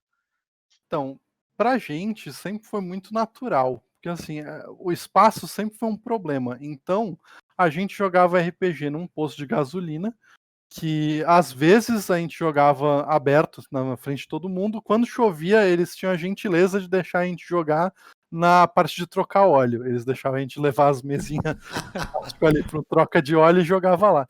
A gente jogou no estacionamento do Extra aqui da cidade e na praça de alimentação do Extra. Então, assim, jogar com pessoas olhando e perguntando e achando estranho foi uma coisa que sempre fez parte da minha vida como RPGista. Então, o que a gente passou foi para oferecer para as pessoas a oportunidade de jogar também. Ao invés de você só a pessoa que ficava olhando e falando, o que é isso que vocês estão fazendo? A gente chegava e falava, pô, senta aqui então e vamos jogar, vamos ensinar você como que faz isso. Isso foi muito legal, a gente teve uma receptividade muito boa, a gente não teve nenhum problema com não jogadores. E, estranhamente, a gente teve mais problema com pessoas que já jogavam do que as que não jogavam. Até as que já jogam, elas vêm cheias dos vícios, e aí você não pode fazer algo diferente do que elas estão acostumadas, você não pode, né? Cara, você não faz isso do jeito certo, você não faz isso de tal jeito. Não, então, mas lá onde eu jogo, eu posso começar jogando 4d8 de dano. Por quê? Exato, entendeu? A gente teve muito mais uma aceitação boa, a gente já teve pai que foi jogar com criança e acabou se divertindo. Teve um evento na Gibiteca que foi um senhorzinho, E ele foi para assistir, a gente fazia, né, e eu espero voltar eventualmente, a gente fazia uma parceria com um site de cinema chamado Cinema Aqui, em que a gente fazia era um final de semana na Gibiteca. No sábado a gente exibia um filme baseado em quadrinhos, no domingo tinha uma mesa baseada no tema do filme. E a gente fez um de Tintim, que as mesas iam ser mesas pulp. E aí um senhorzinho foi, porque ele queria assistir o Tintim, e aí ele se interessou para ver qual é que era, voltou no dia da RPG e foi a primeira experiência dele com RPG. Ele já tinha passado dos 50 anos. Caramba. Foi muito legal, porque ele descobriu ali um mundo novo, ele se divertiu pra caramba. Não acho que ele virou um hardcore RPGista, claro. Mas assim, foi uma baita experiência que ele teve de repente, né? Teve até algum tempo atrás, eu não sei quem que mostrou, eu não sei, aquelas coisas de internet, não sei se é verdade ou não, de uma senhorinha que começou a jogar D&D com o neto, e era uma parada, tipo, ela tinha 70 e tantos anos, aí ela teve câncer e morreu. É uma puta história triste pra caralho, mas tipo, do neto descrevendo, aí, coisas de internet, não sei se é verdade ou não, mas poderia ser. E basicamente ela descobre um mundo novo. Então ela criou um personagem. Aí o personagem dela era cheio de nuances e cultivava flores e fazia um monte de coisa. E aí tipo, vira um negócio, sabe? A pessoa, uma pessoa de 70 anos, não tem a menor ideia do que é um RPG. Até ela ser apresentada e ficar maravilhada com a possibilidade que o RPG apresenta, né? Pra qualquer um. Como é que foi a transição Beleza, vocês estavam fazendo presencial, um monte de evento. A transição pra internet, pra vir parar na Twitch, trazer o Contos Lúdicos pra Twitch, teve a ver diretamente com a pandemia? Ou não? Vocês já estavam vindo e aí a pandemia só acelerou ou enfatizou esse processo? Teve a ver diretamente com a pandemia. A gente foi assim, quando começou a pandemia, eu já jogava no canal do Dungeon Masterclass, que o Wagner, ele é do Contos Lúdicos, ele fazia os eventos presenciais com a gente. E aí ele decidiu começar uma mesa online e aí ele me chamou para jogar. Então eu já jogava quinta-feira com ele. Toda quinta-feira a gente jogava a Descent into Avernus. E aí começou a pandemia. Quando começou a pandemia, a minha primeira reação... Perdão. Você tava nessa fatídica mesa do Descent into Avernus que teve o TPK? Você era um desses players? Sim, eu era o Turtle Clérigo. Ok, eu já tenho uma cópia de TPK. Ok! Toda vez que ele aparece no chat que nós estamos jogando, eu já falo pros caras fazer 3 Pai Nosso e 2 Ave Maria pra ver se dá uma amenizada. Eu já passei por uma série de TPK. E agora estou próximo a morrer de novo, mas dessa vez vai ser só eu e vai ser por minha culpa. Ok, ajuda, melhor. A mesa de Alien, ela terminou comigo falando: não, então eu vou me jogar com um tanque de gás em cima da nave dos caras pra explodir ela. Então, beleza. Não vou nem culpar ele, né? Mas então, eu jogava com ele. E aí começou a pandemia. Quando começou, ainda era rumor, e a gente já tinha organizado, a gente ia ter um evento num shopping aqui da cidade, que ia ser o Hora da Cultura, era um evento da prefeitura com esse shopping, ia ter um dia especial do CL no shopping com mesa, tal. Eu tava bem ansioso, e aí começou esses boatos. Eu falei, bom, primeira coisa que eu tenho que fazer, eu tenho uma equipe grande, nós somos 9 pessoas, então eu tenho que proteger essas pessoas. Virei para todo mundo e falei, galera, a gente vai pausar as atividades até ver como é que vai ficar a pandemia. E aí comecei a ligar para os parceiros, falar, a gente vai fazer uma pausa, a gente vai fazer tudo direitinho, com calma, e aí beleza. E aí a pandemia começou a não parar mais. Aí a Sara, ela virou pra gente lá no chat que a gente tem dos narradores, ela virou e falou, pô, por que vocês não fazem mais mesa online com o Wagner? Aí eu falei, demorou. Virei pro Wagner e falei, pô, tem algum outro dia livre? E assim nasceu a Curse of Strahd, que ele narra domingo. E aí, a gente tinha essas duas mesas e só. A mesa Curse of Strahd, ela surgiu da pandemia também. Deu virar e falar, pô, a gente não tá fazendo nada. Vamos jogar mais uma mesa. E aí, a Naomi chegou pra mim e falou, pô, eu acho que o meu computador aguenta streamar. Eu vou fazer os testes e a gente vê. Eu falei, demorou. Aí a gente fez os testes, né? Ela baixou o OBS, a gente tentou ver uns tutoriais de como fazer um overlay, como colocar as coisas e tal. E aí ela falou, consegui gravar. Quer tentar fazer ao vivo? Eu falei, demorou. A gente faz um bate-papo, só fala e vê o que vai sair dali. Se der certo, se teu computador aguentar, a gente começa a streamar. E aí deu certo, o computador dela aguentou, a gente começou as primeiras mesas. E aí a gente foi indo, fui sobrevivendo. Na época eu tava com um notebook positivo, que foi um guerreiro, que aguentou uns meses de live. Agora ele nem liga mais, mas ele aguentou uns bons meses de live, até eu conseguir melhorar o equipamento e tal, e conseguir fazer eu também as próprias lives.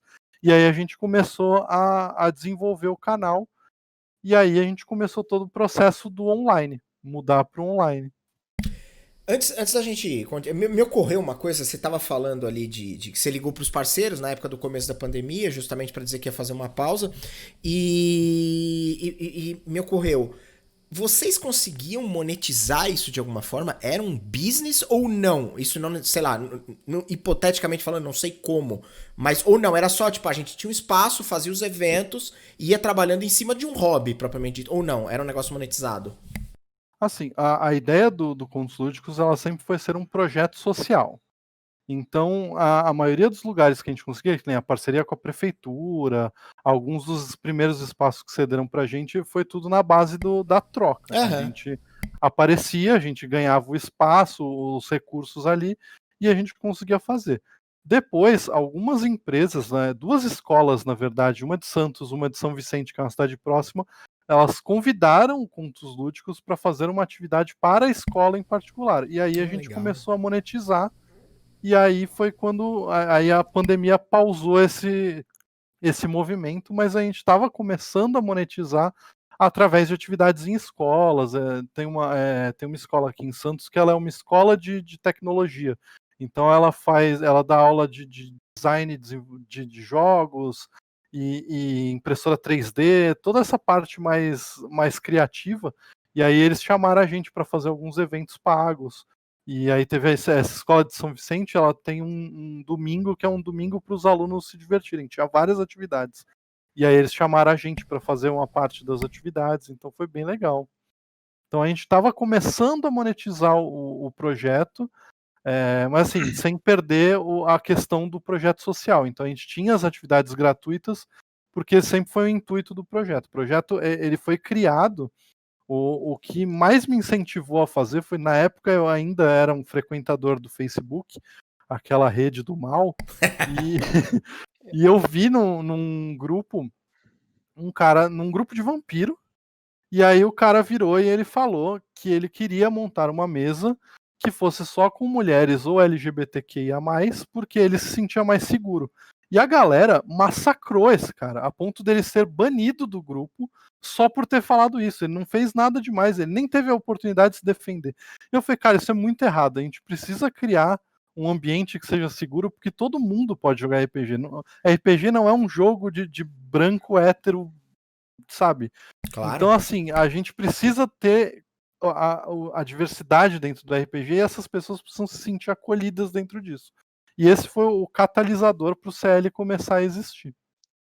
Eu tenho um amigo que trabalha comigo, ele é da comunidade LGBTQIA+, e ele fala assim que insulto e babaca genérico, hétero cis, branco, normal, ele até aceita, porque os caras são babaca, mas você entende até onde vai. Agora, quando o nerd é babaca, aí é muito escroto, porque eles sabem ser o tipo mais insuportável que tem de preconceituoso.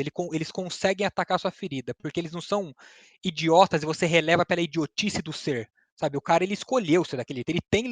Ele tem conhecimento suficiente para não ser e ainda assim ele optou por ser. Ele é pior ainda. Não que nenhum tipo é bom, obviamente, mas ele diz que ele é pior. Ele é pior. Ele consome uma mídia que diz para ele que aquilo que ele está sendo é errado. Saca? Tipo, você assistir Star Wars e fala, nossa, o Império tá super certo. Você lê um gibi dos X-Men e fala, não, realmente, acho que esses mutantes aqui tudo tem que se fuder. Cara, isso não faz o menor sentido. Tá ele claramente não entendeu a mensagem, né? Exato. Tipo, ele assistiu, o que você falou, assistir X-Men e não entender nada sobre diversidade, aceitação e tipo, beleza, né? Tipo, não, isso você realmente está errado. Mas enfim. Estrela da Morte só matou vagabundo. Não tava trabalhando, tava lá. Palpamito. É isso. O problema do nerd é que ele força, assim, e eu acho que a gente tem um gravíssimo problema, que é o cara que ele não teve interação social, e aí ele resolve que todo mundo que não é igual a ele é escroto. E aí você tem um monte de mina que não consegue entrar no meio porque o cara pede a carteirinha da nerd. Fala, não, porque você tem que falar babaca, né, 500 nomes de mutante classe beta. Oh, ele sabe. O exemplo Só começar a falar uns nomes aleatórios, ele vai falar, show.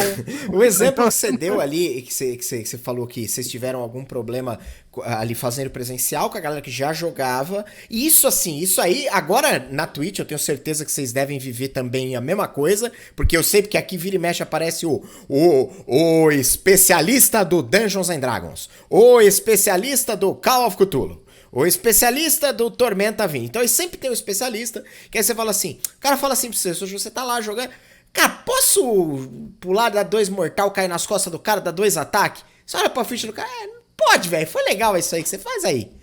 Aí o cara vai mandar um texto desse tamanho com a regra, dizendo que não pode, que não é, que não sei o quê, que não sei... Véio, pelo amor de Deus, vá ler um livro, mano, pare de me encher o saco, me deixa fazer aqui alguma coisa do jeito que eu quero, puta negócio chato. Enfim. É o que eu falo, e isso assim, isso eu já vivi ao vivo, assim, porque pois é. Eu gosto muito de RPG, então assim, eu tenho muito conhecimento de lore de RPG, eu leio novel, eu leio lore, eu conheço tudo isso. Agora, eu gosto de super-herói, mas se você me coloca na frente da Sarah pra falar de super-herói, ela me apavora, porque ela gosta muito. E eu já vi cara, e eu falando várias groselhas, que eu sabia que era groselha, eu sabia que não tinha nada a ver, e o cara, não, realmente. E aí ela fala algum bagulho e o cara, não, mas, pô, tem que ver isso aí, não é assim que... E eu, tipo, não, brother, você tá errado, eu tô, tipo, inventando bagulho e ela tá falando o negócio de verdade. É engraçado essa proteção, né? Não, eu vou proteger. O cara é homem, ele tá certo, porra. A mina não tem nada a ver com isso. Mas esse tipo de babaquice é engraçado porque no RPG, obviamente, eu não passei tanto por isso, porque eu sou homem, talvez, não sei.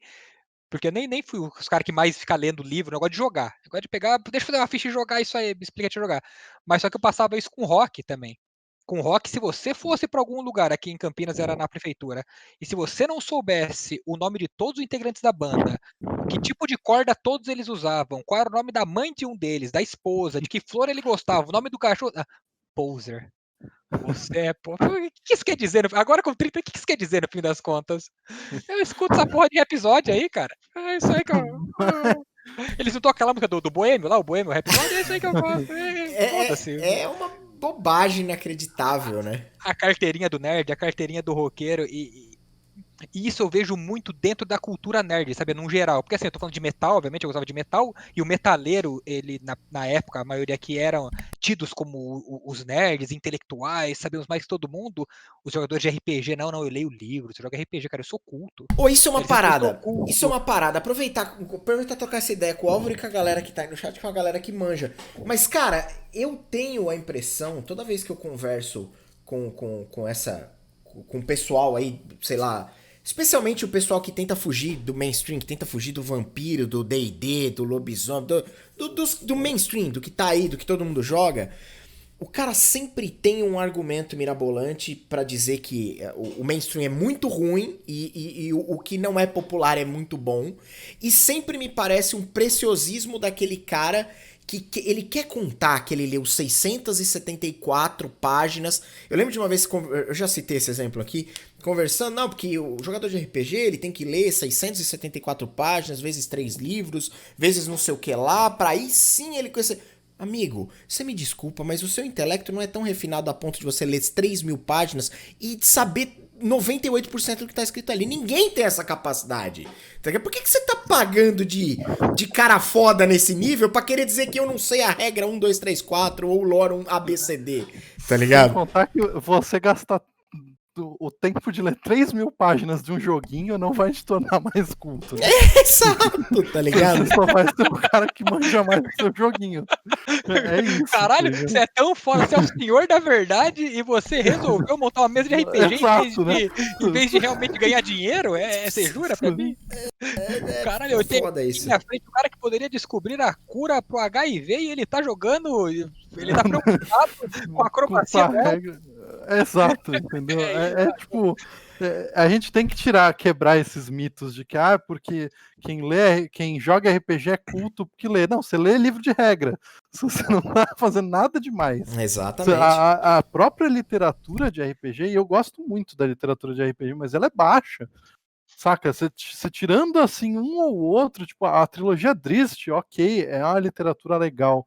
Mas você pega a quantidade de livros que eu li de Dragonlance, tirando a cronologia principal e a Legends, são tudo isso. Tá? Eles são livros que você compraria numa banca. Eles são, tipo, um livro padrão, assim, para passar tempo. Não é, tipo, nossa, que literatura clássica que eu sou... Estou me tornando um erudito porque estou lendo esse livro sobre dragãozinho e elfinho. Tá ligado? Não, você não tá.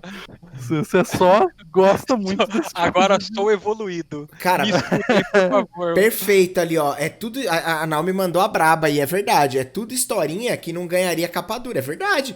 É verdade, porque tem um monte aí que se você mandar na mão de qualquer editora que não for desses caras aí, ninguém publica isso aí, não, velho. Não é. Exato. Não é tão bom assim, não. Cara, é livro que na editora dos caras não ganhou a capa dura. É tudo livro de. É exatamente o que ela falou. Eu não sei se tem Jambo fora de Santos. Que ela falou da Jambo. A Jambo é uma papelaria aqui em Santos que ela tem um totem cheio de livrinho, desses livrinhos pocket. Sei. R$4,99. É isso. Todos os livros de Dragonlance estariam numa vitrine dessa. Sim, é porque a verdade, eles foram feitos pra uma coisa só, capitalizar. Eles só foram feitos pra capitalizar ali. Cara, eu vendi os meus livros de Dragonlance, todo mundo pode jogar. Agora o que eu vou fazer? Lançar romance pra ver se a galera compra. Opa, exato. Ninguém ouviu eu falando isso aqui, né? Porque vai que a gente chama alguém aqui. Porque na verdade é isso, precisa ganhar dinheiro, cara. E aí, o cara comprou 3 livros, tá Sim, feito. É um negócio. Exato. A gente gosta do joguinho, pra gente é importante. Pra uma empresa é um negócio, o negócio tem que entrar, senão a empresa para, né? Exato, esse é o princípio. O próprio Dragonlance, e isso que eu cito Dragonlance, porque assim, Dragonlance é um dos poucos meios que eu vejo de RPG que ele é transmídia, ele saiu do nicho RPG. Então você tem, por exemplo, você tem uma banda de metal que se baseia exclusivamente em Dragonlance, que se chama Paladine, que é o nome do deus bondoso de Dragonlance. Isso era um CD que é todo baseado nas crônicas de Dragonlance. Você tem uma coisa que pouca gente percebe, mas a música Wishmaster do Nightwish, ela é recheada de referências a Dragonlance. Ela tem nome de personagem, ela tem termos... na segunda estrofe, se não me engano, tem um Mais Shalafai. Shalafai é como o aprendiz do Raistlin, que é o mago das crônicas de Dragonlance, chama ele, porque é como os elfos chamam os mestres deles. Caraca, sério isso? Sim. Não faria a menor ideia. Essa música Wishmaster, a ideia é homenagear os 2 grandes mundos de fantasia que o Thomas é fã, que é o cenário de Dragonlance e o cenário de Senhor dos Anéis. E ele tem muito mais referência em Dragonlance, porque tem várias pontas que ele fala. O próprio Master Apprentice que ele começa a falar é o Raistlin e o Dalamar, que é o mestre e o aprendiz. Então você tem muita referenciazinha. Ele fala o nome da Dragoa Prateada, que é um personagem importante na história, agora eu não lembro o nome dela. Ele fala o nome de um local que agora eu não vou lembrar porque Dragonlance tem uns nomes bem zoados. Mas ele fala o nome do lugar é The Place Known Only by Him. É uma parte do livro em que um elfo chega pro grupo e ele fala que ele vai levar eles para esse lugar porque ele é o único que sabe como chegar nesse lugar, porque ele é um príncipe dos elfos. Caraca. Então tem todas essas referências dentro do meio. Isso de uma banda, né? Sim. Existem outras músicas. Blind Guardian fez uma música chamada The Soul Forged, Soulforged é o Raistlin. É o Raistlin Magero, o mago. Tanto que tem um livro só dele, o livro solo dele, que se chama The Soulforged. A parada transcendeu ali a história, o cenário, né? Impressionado aqui, porque eu sabia do Blind Guardian com o Senhor dos Anéis, obviamente, mas aí todo mundo sabe, aí não é segredo pra ninguém. Sim. Mas... A Sarah pegou aqui pra mim, é Slamori, the one known only by him. Slamori é o nome de um cemitério onde o rei dos elfos estava e ele guardava uma espada sagrada que era capaz de enfrentar dragões. E é a espada que o Tanis meio-elfo, protagonista, pega e recebe do espírito desse elfo. Caraca. E isso é uma estrofe da letra do Nightwish. Foda, legal o fato do produto transcender a ponto de cair pra outro lugar, legal pra caramba. Se vocês procurarem no YouTube, tem completo e legendado. Existe um musical baseado na trilogia Legends, que é a trilogia do Raistlin e do irmão dele, e ele é um musical completo, assim, com atores e cenário, tudo. É um musical Broadway style de Dragonlance. Então, assim, é um cenário que ele extrapolou muito a mídia RPG, né? E mesmo assim, ele não é tudo isso. Então, você não é uma pessoa super erudita e especial que conhece Dragonlance. Claro, com certeza. É literatura barata, que é uma literatura que se popularizou muito nos Estados Unidos. Não, aí me desculpa, eu vou ter que discordar de você. Você juntou RPG e banda de metal, agora é erudito pra caramba. Agora o roqueiro médio, ele vai... O roqueiro médio! Isso aí é Mozart, pô, pro metaleiro médio, caramba. Metaleiro médio! Você tá maluco, cara. O cara... Eu também gosto muito de metal, então eu gosto muito de pesquisar. E ultimamente, eu tenho tido muito prazer em conhecer e ouvir metal que não se leva a sério. Eu acho que já deu essa época. O Dungeon Master Guia pediu pra eu citar o Nanowar of Steel. É uma das minhas bandas favoritas até hoje, porque eles absolutamente não se levam a sério. E eles sabem que eles não se levam a sério, então eles conseguem produzir um som de qualidade sem precisar daquela forçada na barra de fazer algo. O fato de não se levar a sério é fantástico. Eu acho que é o ponto para, eu acho que para qualquer coisa. O cara que se leva a sério demais, o empresário fodão, o CEO fodão, que ele é muito cheio de certezas e ele é muito protagonista, é meio embaçado mesmo, né? É meio complicado. Eu tava conversando disso com alguém outro dia. Os metaleiros levam o metal muito a sério. Os metaleiros, o fã do metal. Agora eu tava pensando outro dia, né? Eu já gosto muito de metal, já fui mais metaleiro, assim, propriamente dito, cabelo comprido, coturno e todos os apetrechos que eu tinha direito para ser o metaleiro médio. E brigava por Halloween, e não gostava de punk, porque afinal de contas o heavy metal era muito melhor que as bandas de punk e tudo isso. E recentemente eu fui no último Rock in Rio que teve, vi o Halloween ao vivo, e voltei, me deu aquela febre de novo, falei, nossa, que da hora, vou ouvir Halloween de novo, e ouvindo de novo e vendo os clipes, eu falei, cara, quem levava eles a sério era eu. Porque tem um clipe que eles estão numa nave espacial, não vou lembrar agora de qual música que é, que eles vão voando numa nave espacial, o cara passa num elevador translúcido, falando no telefone com a guitarra na mão. A hora que eles pousam no planeta, nasce um monte de abóbora. Fala, mano, eles não se levavam a sério. Lógico que não. Isso não é sério. Eu coloquei isso como uma coisa muito séria, sabe? Tipo, muito... Não blasfemem contra o santo Halloween, pelo amor de Deus. Cara, isso é muito engraçado de perceber o quanto você é idiota e você vê que as pessoas, algumas ainda são, elas mantêm essa cabeça de, não, cara, isso é sério, pô, isso é heavy metal. Isso não é brincadeira. E a gente pensa que é uma coisa gigante, né? Eu lembro com muito carinho, porque esse foi um evento muito particular que envolve o Halloween em particular. Eu gosto muito de Halloween e eu sempre vi o Halloween como uma banda gigante. E eu lembro que um dos shows que eu mais tenho prazer de ter ido foi um show que foi num galpão aqui em Santos, que eu não sei nem como. Eles já eram Halloween. Eu não tô falando que era tipo Halloween começo de carreira, não. Os caras já eram Halloween. E eles foram para um clube chamado Clube de Regatas Vasco da Gama. Eles abriram a parte onde guardava os caiaques. E aí eles montaram um palco, fizeram um show ali. E a entrada era R$4. Pra ver o Halloween? Pra ver o Halloween. O cara, aí é stonks demais. Eles foram numa loja de CD, que era a loja de CD de metal aqui de Santos, ficava num shoppingzinho térreo chamado Super Centro do Boqueirão. Eles foram até lá para autografar, e aí eles saíram de lá e foram fazer o show num galpãozinho na frente da praia. E o show foi muito maneiro. Maravilhoso. Foi, tipo... cara, você vê, esses caras não são estrelas, tá ligado? Eles viram, eles não iriam pra aquele lugar se eles fossem, tipo, não, eu só vou em palcos super montados. Claro. Não, cara.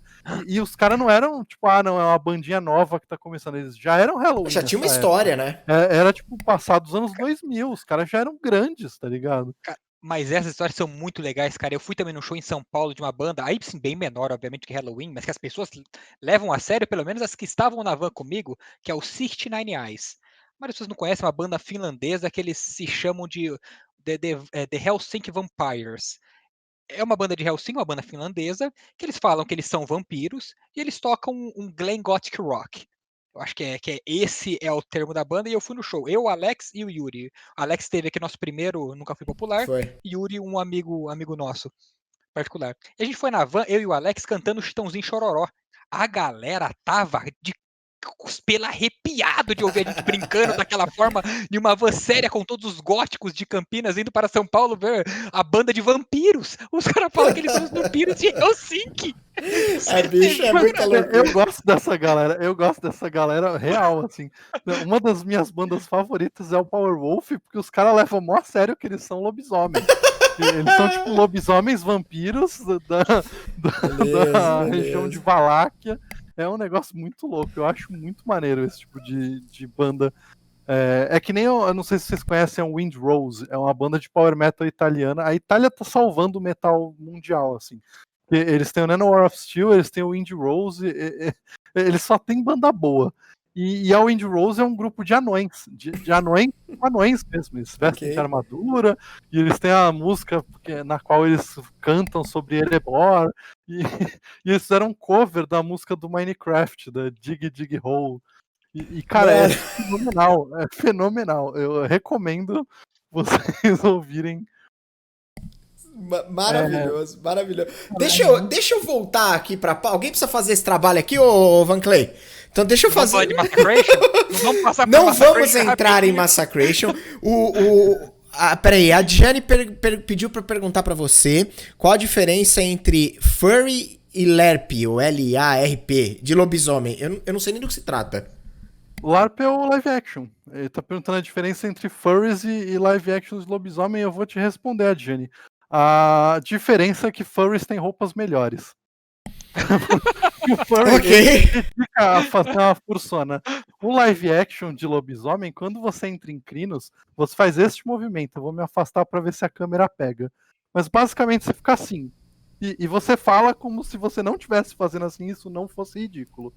Então, os furries, pelo menos, eles vestem uma roupinha e você vai ver um cara que parece um lobisomem. Dá pra levar bastante a sério mesmo. Interessante as pessoas que levam isso realmente a sério, porque é bem... Como é que é o símbolo? É assim mesmo. Maravilha. Você fica assim e você tá em crinos. Significa que você está no formato de combate dos lobisomens. Bastante intimidador, inclusive. Ou dançando Thriller, né? Você pode dar também ali. A Naomi falou aqui, você pode ver. Beleza. Tá, pera lá então. Aí vamos trazer de volta, deixa eu puxar a corda aqui. E aí a gente volta pro Contos Lúdicos, começando a fazer live stream. O que vocês transmitem... Hoje, o projeto é basicamente o que vocês faziam de forma presencial, só que, né, montando mesas ali com pessoas aleatórias e jogando RPG. É basicamente isso que vocês fazem hoje produzindo na Twitch, é isso?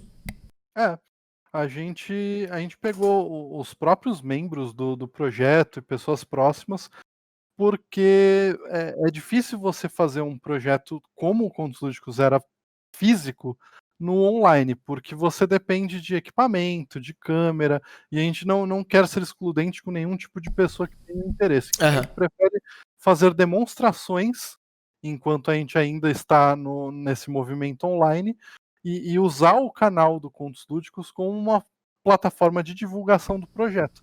E a gente pretende continuar, quando a pandemia acabar e a gente puder voltar a fazer eventos presenciais, ia usar o canal como uma forma de atrair as pessoas, para as pessoas irem visitar a gente nos eventos, irem jogar conosco. E o Facas esteve aqui e ele falou justamente do Ludo System, que é a ideia que ele é o sistema oficial do projeto. A ideia é justamente, em algum momento, na hora que isso voltar para atividade presencial, trazer já o Ludo System e aí montar mesas de Ludo System pra galera. A ideia é essa mesmo? Talvez excluir o resto dos sistemas ou tirar, não dá tanta importância. Eu não diria excluir os outros sistemas, até porque eu sempre prezei muito pela liberdade dos narradores, mas a verdade é que a maioria do pessoal do projeto já está muito empolgada com o Ludo System, e todo mundo já leu e conhece as regras, pelo menos a base. Eu, por exemplo, ainda não me sinto confiante o suficiente para narrar, mas eu estou participando dos playtests ao vivo com o Facas, e eu acredito que com um pouco mais de experiência, algumas mesinhas extras, eu já posso começar a eu mesmo utilizar o Ludo System até em live mesmo. A ideia é explorar o sistema e tudo que ele tem para oferecer. A gente já pensa em criar cenários, a gente já tem um grupo de desenvolvedores para pensar em como explorar e expandir o Ludo System junto do Contos Lúdicos. O Contos Lúdicos ele vai se tornar uma Unilever do RPG, assim, a gente vai ter várias ramificações usando o canal, o projeto social, atividades em escolas e outros eventos particulares, o Ludo System, criação de livros e criação também de contos e de livros de conteúdo mesmo, né? Porque a gente tem muito narrador bom e a real é que é uma galera que sabe escrever boas histórias. Então a gente usa o Contos Lúdicos como um incentivo para o pessoal da equipe desenvolver os próprios trabalhos, pensar nas suas ideias e explorar isso. Interessante. Uma das coisas que você, a Naomi, o Facas, todo mundo me parece ter muito em comum é justamente, eu falei excluir, eu usei a palavra excluir, e aí me ocorreu essa ligação de justamente vocês sempre parecem muito inclusivos. Então, todo mundo, as pessoas que eu tive contato ali, sempre parecem estar... Vocês estão sempre abraçando de bom grado quem estiver chegando, independente de quem seja. Essa é uma percepção minha, particular minha. É mais ou menos por aí? Isso é uma premissa base para fazer parte aí do Contos Lúdicos ou não? É meio que acabou acontecendo sem querer? Ou não, é um fator que você sempre falou, não, isso aqui importa, esse é um valor que eu quero que tenha, eu quero obrigatoriamente que ele conste. Exato, essa é a base do projeto. O projeto ele sempre foi pautado na inclusão e na diversidade. A gente teve até alguns problemas com isso, porque no começo, no primeiro ano de atuação do CL, a gente fez um evento e esse evento ele era exclusivo para mulheres. E aí rolou toda uma problemática em cima da gente. Já falaram até que a gente era racista com homens. Mas como assim? Sim, esse foi exatamente racista com homens. Porque nós fizemos um evento exclusivo para mulheres, nós nos dizíamos inclusivos. E eu gosto de ser muito específico nisso, porque a semântica é uma coisa muito importante.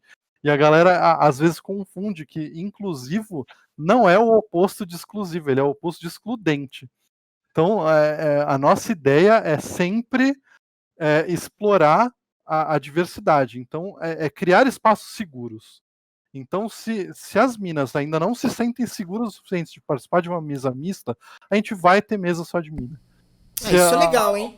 Isso é uma parada legal. Tem algumas mesas que são exclusivas para meninas trans no canal, porque isso deixa elas mais seguras. E aí, quanto mais a gente puder incluir as pessoas para que elas se sintam seguras e quererem abrir mais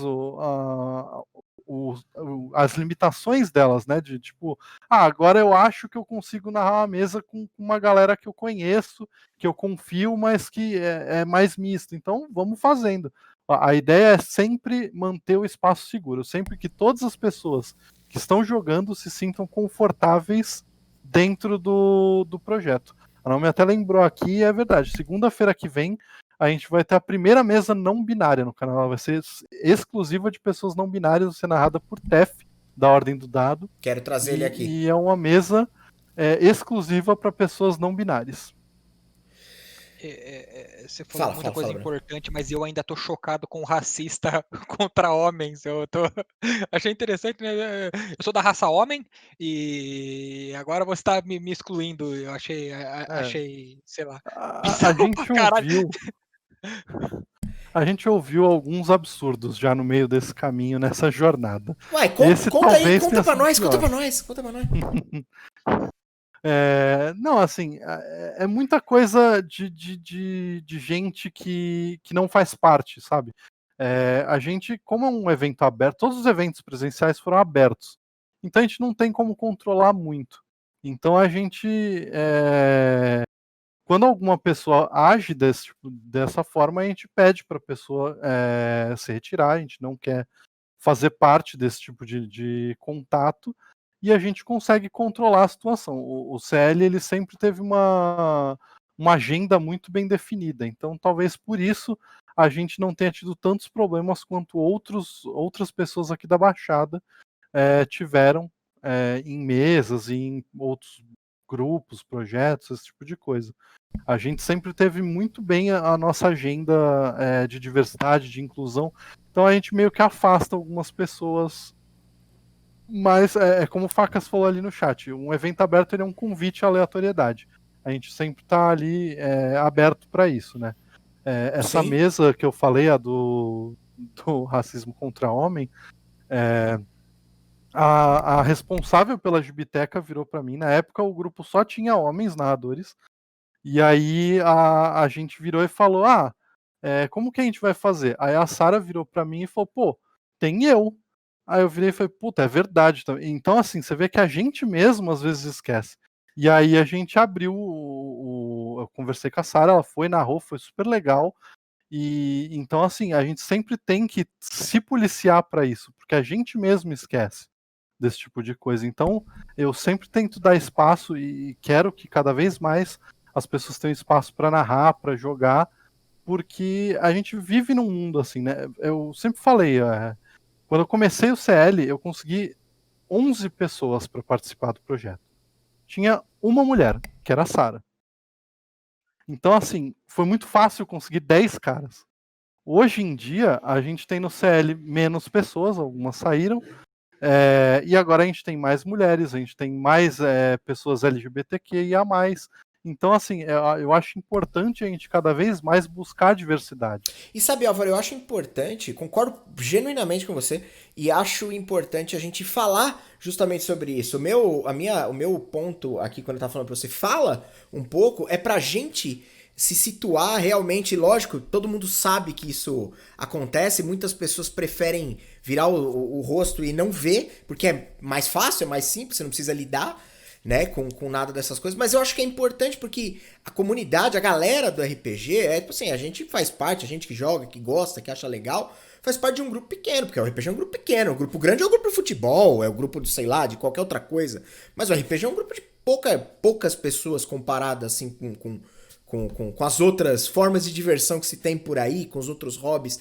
E eu acho que é importante porque cai naquilo que o Branco falou, de que às vezes as pessoas acabam sendo muito babacas, e isso é uma forma muito ruim de você ter uma primeira boa impressão de um hobby tão interessante, de algo tão legal, algo que pode te ajudar pra caramba, inclusive que pode criar o que você estava falando, um ambiente seguro. Até vou pedir para que você fale um pouco disso, alguém tinha feito uma recomendação, porque você falava muito bem sobre isso, sobre como criar um ambiente de uma mesa segura, uma mesa que evita deixar as pessoas desconfortáveis e tal. E eu gostaria de ouvir, porque eu tô tentando olhar para essas coisas, entender como elas funcionam e tentar olhar mais pro lado das outras pessoas. Não porque eu sou um cara bonzinho e legal, mas porque eu acho que essa é a forma de se viver, sabe? Tipo, eu acho que é assim que a gente tem que fazer as coisas.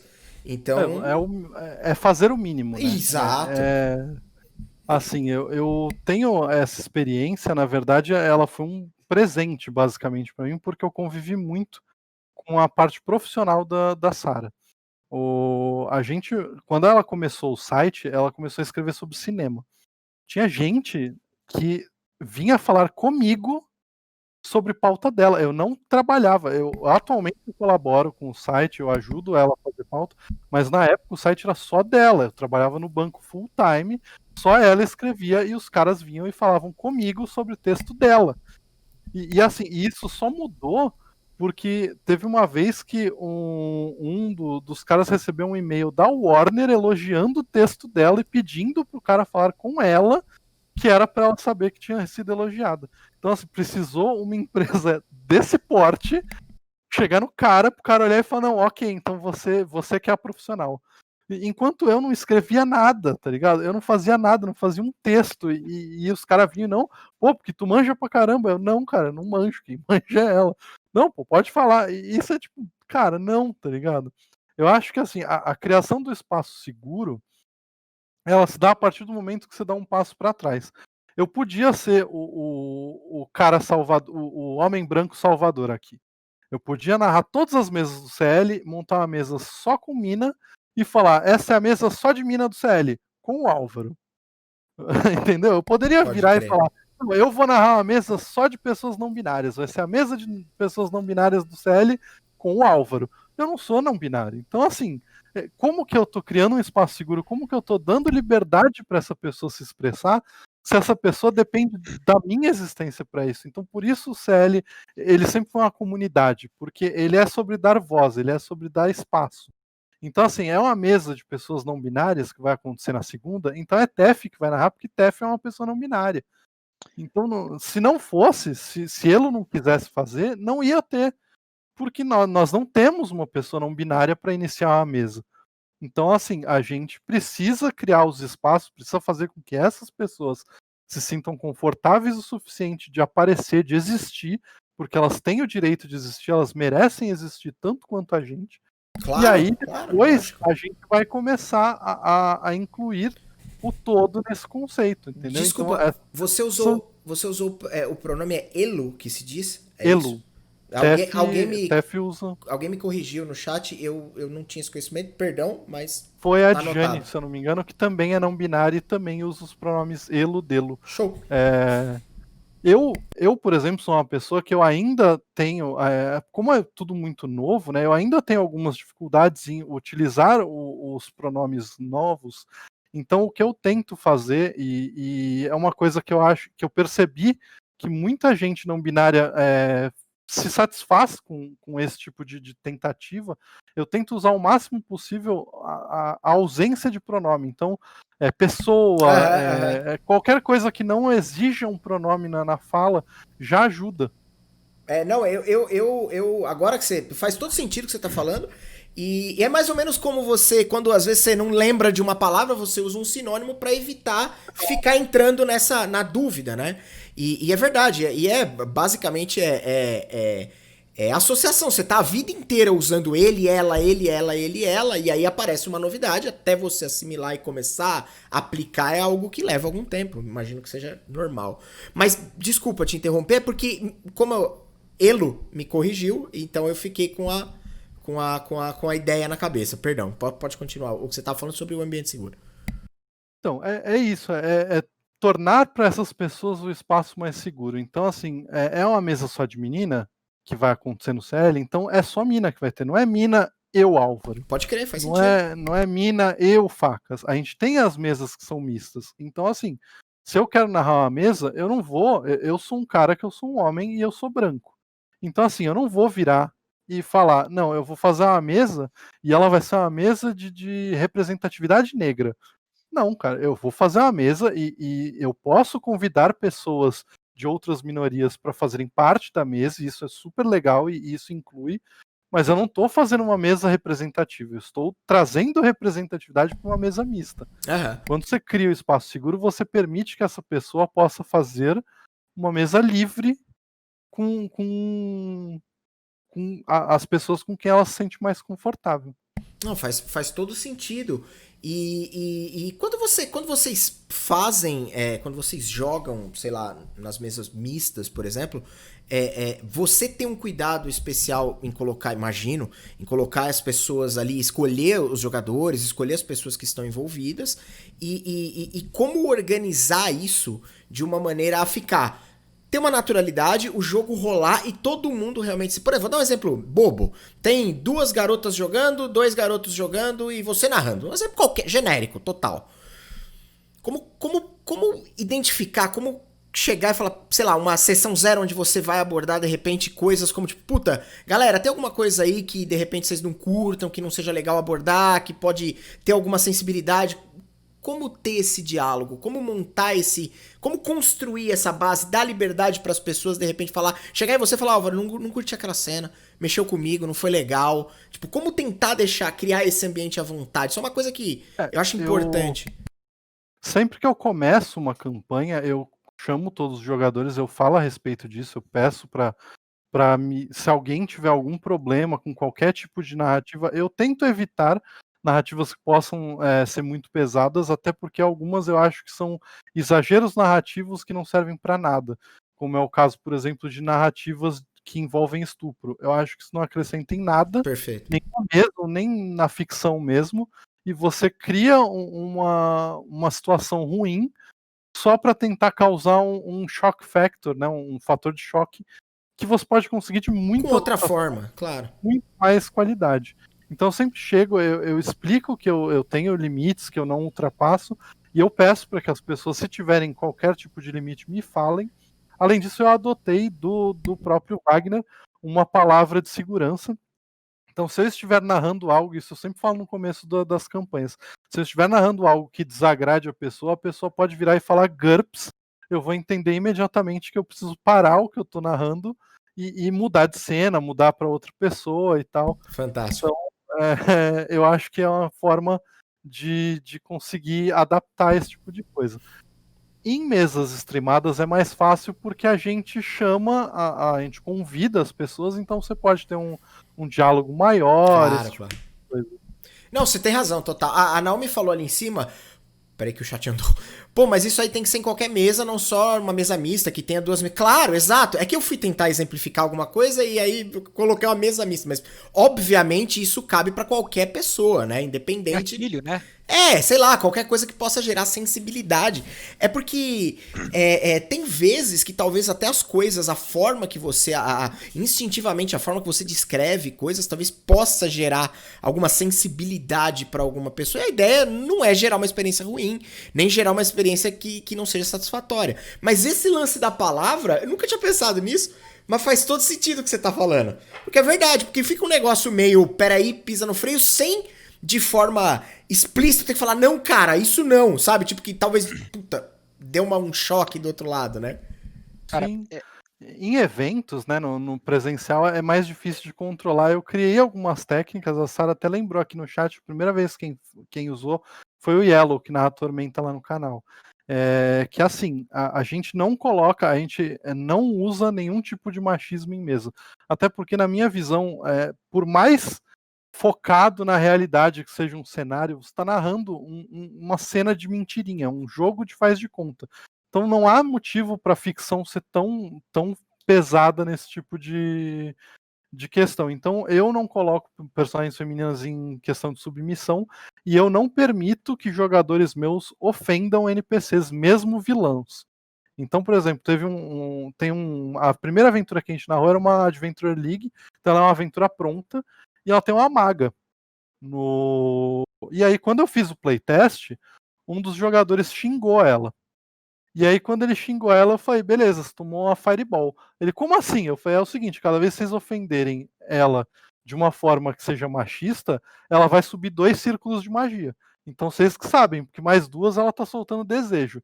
E aí a galera percebeu que não era para fazer. Isso aconteceu numa mesa com um grupo que tinha chegado lá no evento, porque o Santos Geek é um evento muito grande, então esse não tem controle nenhum sobre o tipo de pessoa que vai, porque são mais de 100 mil pessoas pelo evento, né? Uhum. Então não dá para controlar, mas aconteceu com um dos garotos xingou a NPC, e aí ela soltou uma Fireball, e aí o cara virou e falou, nossa, mas a gente é nível 1.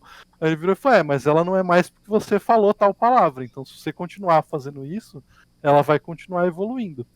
É uma forma de remediar, porque o ideal seria que não fizesse, uma forma né? De educar, né? Mas pensa antes de falar, porque às vezes... uma educação punitiva, é uma multa de trânsito, né?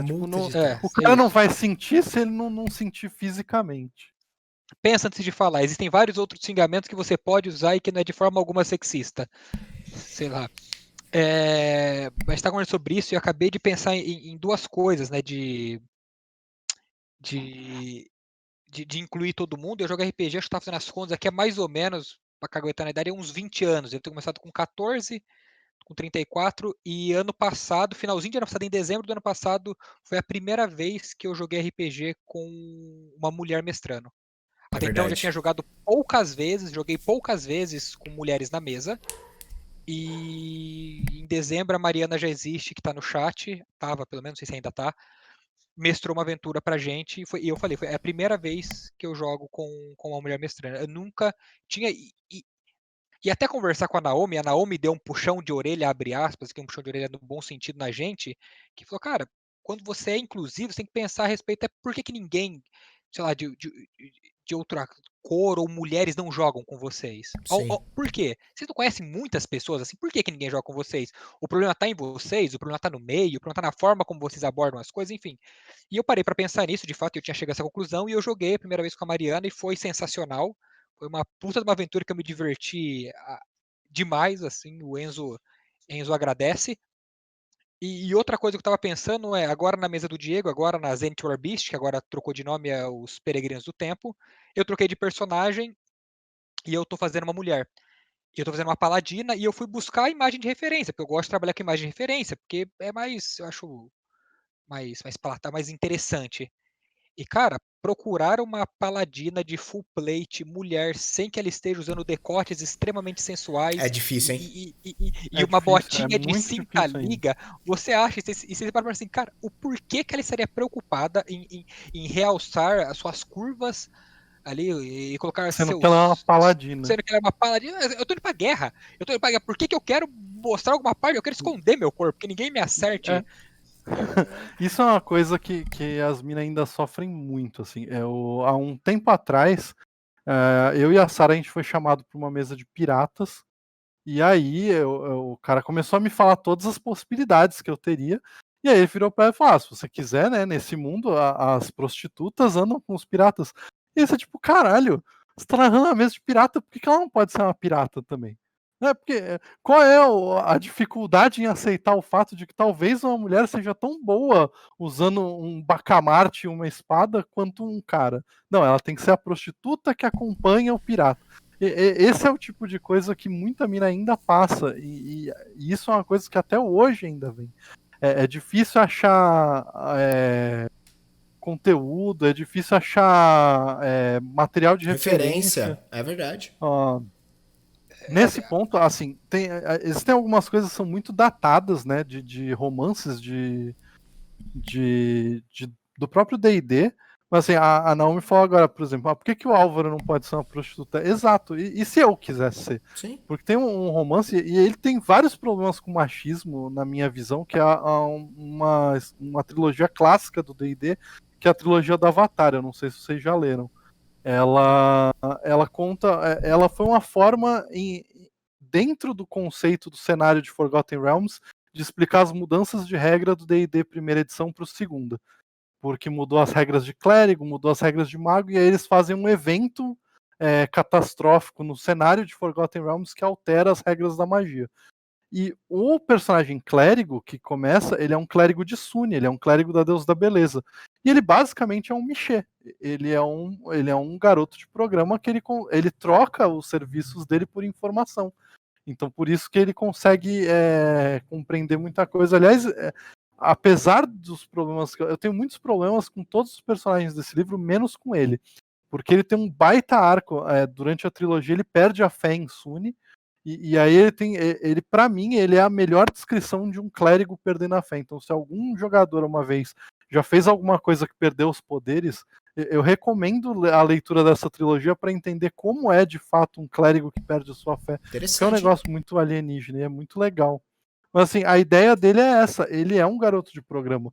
E tá tudo bem, e ele é um cara, não tem nenhum problema em você fugir do estereótipo padrão, e você não tem que estereotipar ninguém pelo gênero. Não é porque ela é a mulher, então ela tem que ser a prostituta. Ou ele é o cara, então ele tem que ser o pirata. Por que não? Você pode ser o que você quiser. Você tá jogando um joguinho de faz de conta. Claro. Você tem uma ficha com númerozinho ou bolinha pintada. Isso significa que você pode ser o que você bem entender. Senhores, é isso. Ô Álvaro, antes da gente encerrar, faz um jabá aí pra nós. Fala como é que a gente vê você, como é que a gente vê coisas no Contos Lúdicos. Quando que vocês estão online, quando que você não tá online, o que você tá jogando ultimamente, o que você tá narrando ultimamente e assim sucessivamente, por favor. Vamos lá, vamos começar então, né? Eu vou voltar às mesas no Contos. A primeira mesa que eu vou jogar é no sábado, a mesa de Tormenta 20, narrada pelo nosso querido Dungeon Master Guia. Então vai ter a última sessão de Contatos Primordiais, uma mesa de Tormenta 20 que eu tô jogando com uma medusa assassina que tá bem divertida. Além disso, eu tenho algumas mesas que eu tô narrando e alguns projetos para o futuro, mas eu estou narrando Deadlands Reloaded, é uma campanha que começou no ano passado, vai voltar agora, tá bem divertida. Eu fiz a sessão 0, mas ela vai ao ar agora a primeira sessão na próxima segunda, sem ser essa segunda próxima, que vai ser a Ghosts of Saltmarsh, que é uma aventura de D&D com uma temática naval, que se passa no cenário de Greyhawk. E, além disso, eu jogo em diversas mesas. Todo domingo eu jogo lá no Dungeon Masterclass, eu jogo a Curse of Strahd e jogo Chamado de Cthulhu. Nas terças-feiras de 15 em 15 dias eu jogo Alien RPG, pelo menos até a próxima sessão, que é quando eu vou me explodir. Então é isso aí. Quem quiser me encontrar, eu tô sempre lá pelo Contos Lúdicos. A gente tá na Twitch, twitch.tv/Contos Lúdicos, Instagram, Facebook, todas as redes sociais do CL é @Contos Lúdicos. A gente tem um nome facinho de achar. Vocês podem me encontrar o resto da equipe, tem muita gente legal. E agora eu acho que as coisas vão começar a crescer, o pessoal tá começando a fazer outras mesas, participar de outras mesas, então tá ficando bem legal aí o conteúdo que a gente tá produzindo. Beleza. Bom, o Van Clay, fazer alguma das suas considerações finais? Se tiver, é o momento. Queria agradecer, primeiramente, o Álvaro por estar aqui hoje conosco, compartilhar todo o seu conhecimento aí e contar suas histórias pra gente. Muito legal saber, de fato, muito, muito, muito obrigado por isso.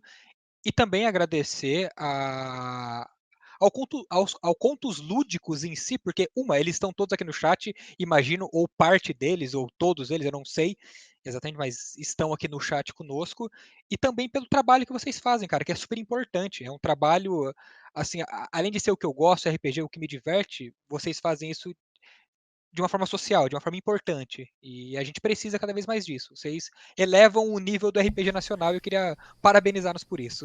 Eu aproveito essa deixa aí pra dizer que é exatamente isso. O trabalho é muito foda, o projeto é muito foda. As pessoas envolvidas, todas, eu não os conhecia, obviamente, né? E venho conhecendo cada vez mais cada um de vocês, assim, venho descobrindo e venho me impressionando como é uma reunião de gente legal, sabe? Gente da hora, gente que tá fazendo um trampo legal, que tá com uma preocupação válida. Isso aí é desnecessário falar, que conhece do que tá falando, sabe? Mas 5 minutos de conversa já deu pra entender que a galera manja real, sabe? Tipo, cada um no seu quadrado, cada um mais de um lado, uns mais de metal, uns mais de Blind Guardian, outros mais de lore, outros mais de regra, mas isso tanto faz, na real, sabe? Tipo, os conhecimentos se somam. E te agradecer demais pelo seu tempo, pela sua boa vontade desde o começo de ter topado vir aqui trocar uma ideia com a gente. Quando você falou mais cedo que você estava escutando, estava acompanhando o nosso trampo, fico muito feliz. Ficamos, tenho certeza que o Branco também. Com certeza. Muito feliz porque, tipo, porra, vocês estão sendo realmente... pessoas que estão fazendo a diferença no cenário, sabe? Tipo, e é muito legal poder ter esse feedback de vocês. Então, obrigado de verdade. E digo o seguinte, vamos tentar marcar quando você tiver um tempo, pra gente falar sobre bandas de metal. Eu acho que a gente tem que fazer isso. que nós temos o All Metaleiro oficial ali, ó. Do Massacration aqui, ó. E vamos tentar fazer essa parada acontecer, que vai ser realmente engraçado e agregar mais conhecimento pra todo mundo. Então, é isso, cara. De verdade, obrigado mesmo. Isso aí, eu agradeço vocês, foi muito divertido. Eu já tô dentro desse bate-papo de metal, acho que vai ser sensacional. Boa. A gente tem muita coisa pra falar também nesse meio. Da hora. Então vai ser bem divertido, topo, com certeza. Vocês fazem um podcast muito maneiro, eu gosto muito de acompanhar. Então, assim, parabéns também pelo trabalho de vocês, é muito legal e eu gosto muito. Eu sou muito grato também ao próprio Contos Lúdicos por ter aberto a porta para eu conhecer tanta gente legal que eu não teria acesso se não fosse pela internet. Então eu conheci vocês, conheci um monte de gente que começou a participar das lives justamente por ter vindo aqui pro digital, e que eu espero que quando estivermos todos vacinados, todos prontos, a gente consiga fazer uma reunião. Vocês podem vir aqui na praia jogar um RPG, lógico, fazer um sim. churrascão e se divertir. Puta, com toda certeza, com toda certeza. Vamos combinar esse programa sobre metal que vai ser top. E chamar o Danja também, o Danja maluco por metal. E é isso. Que mais? Peraí, eu tinha mais alguma coisa pra falar? A gente tem fazer o último dos jabás.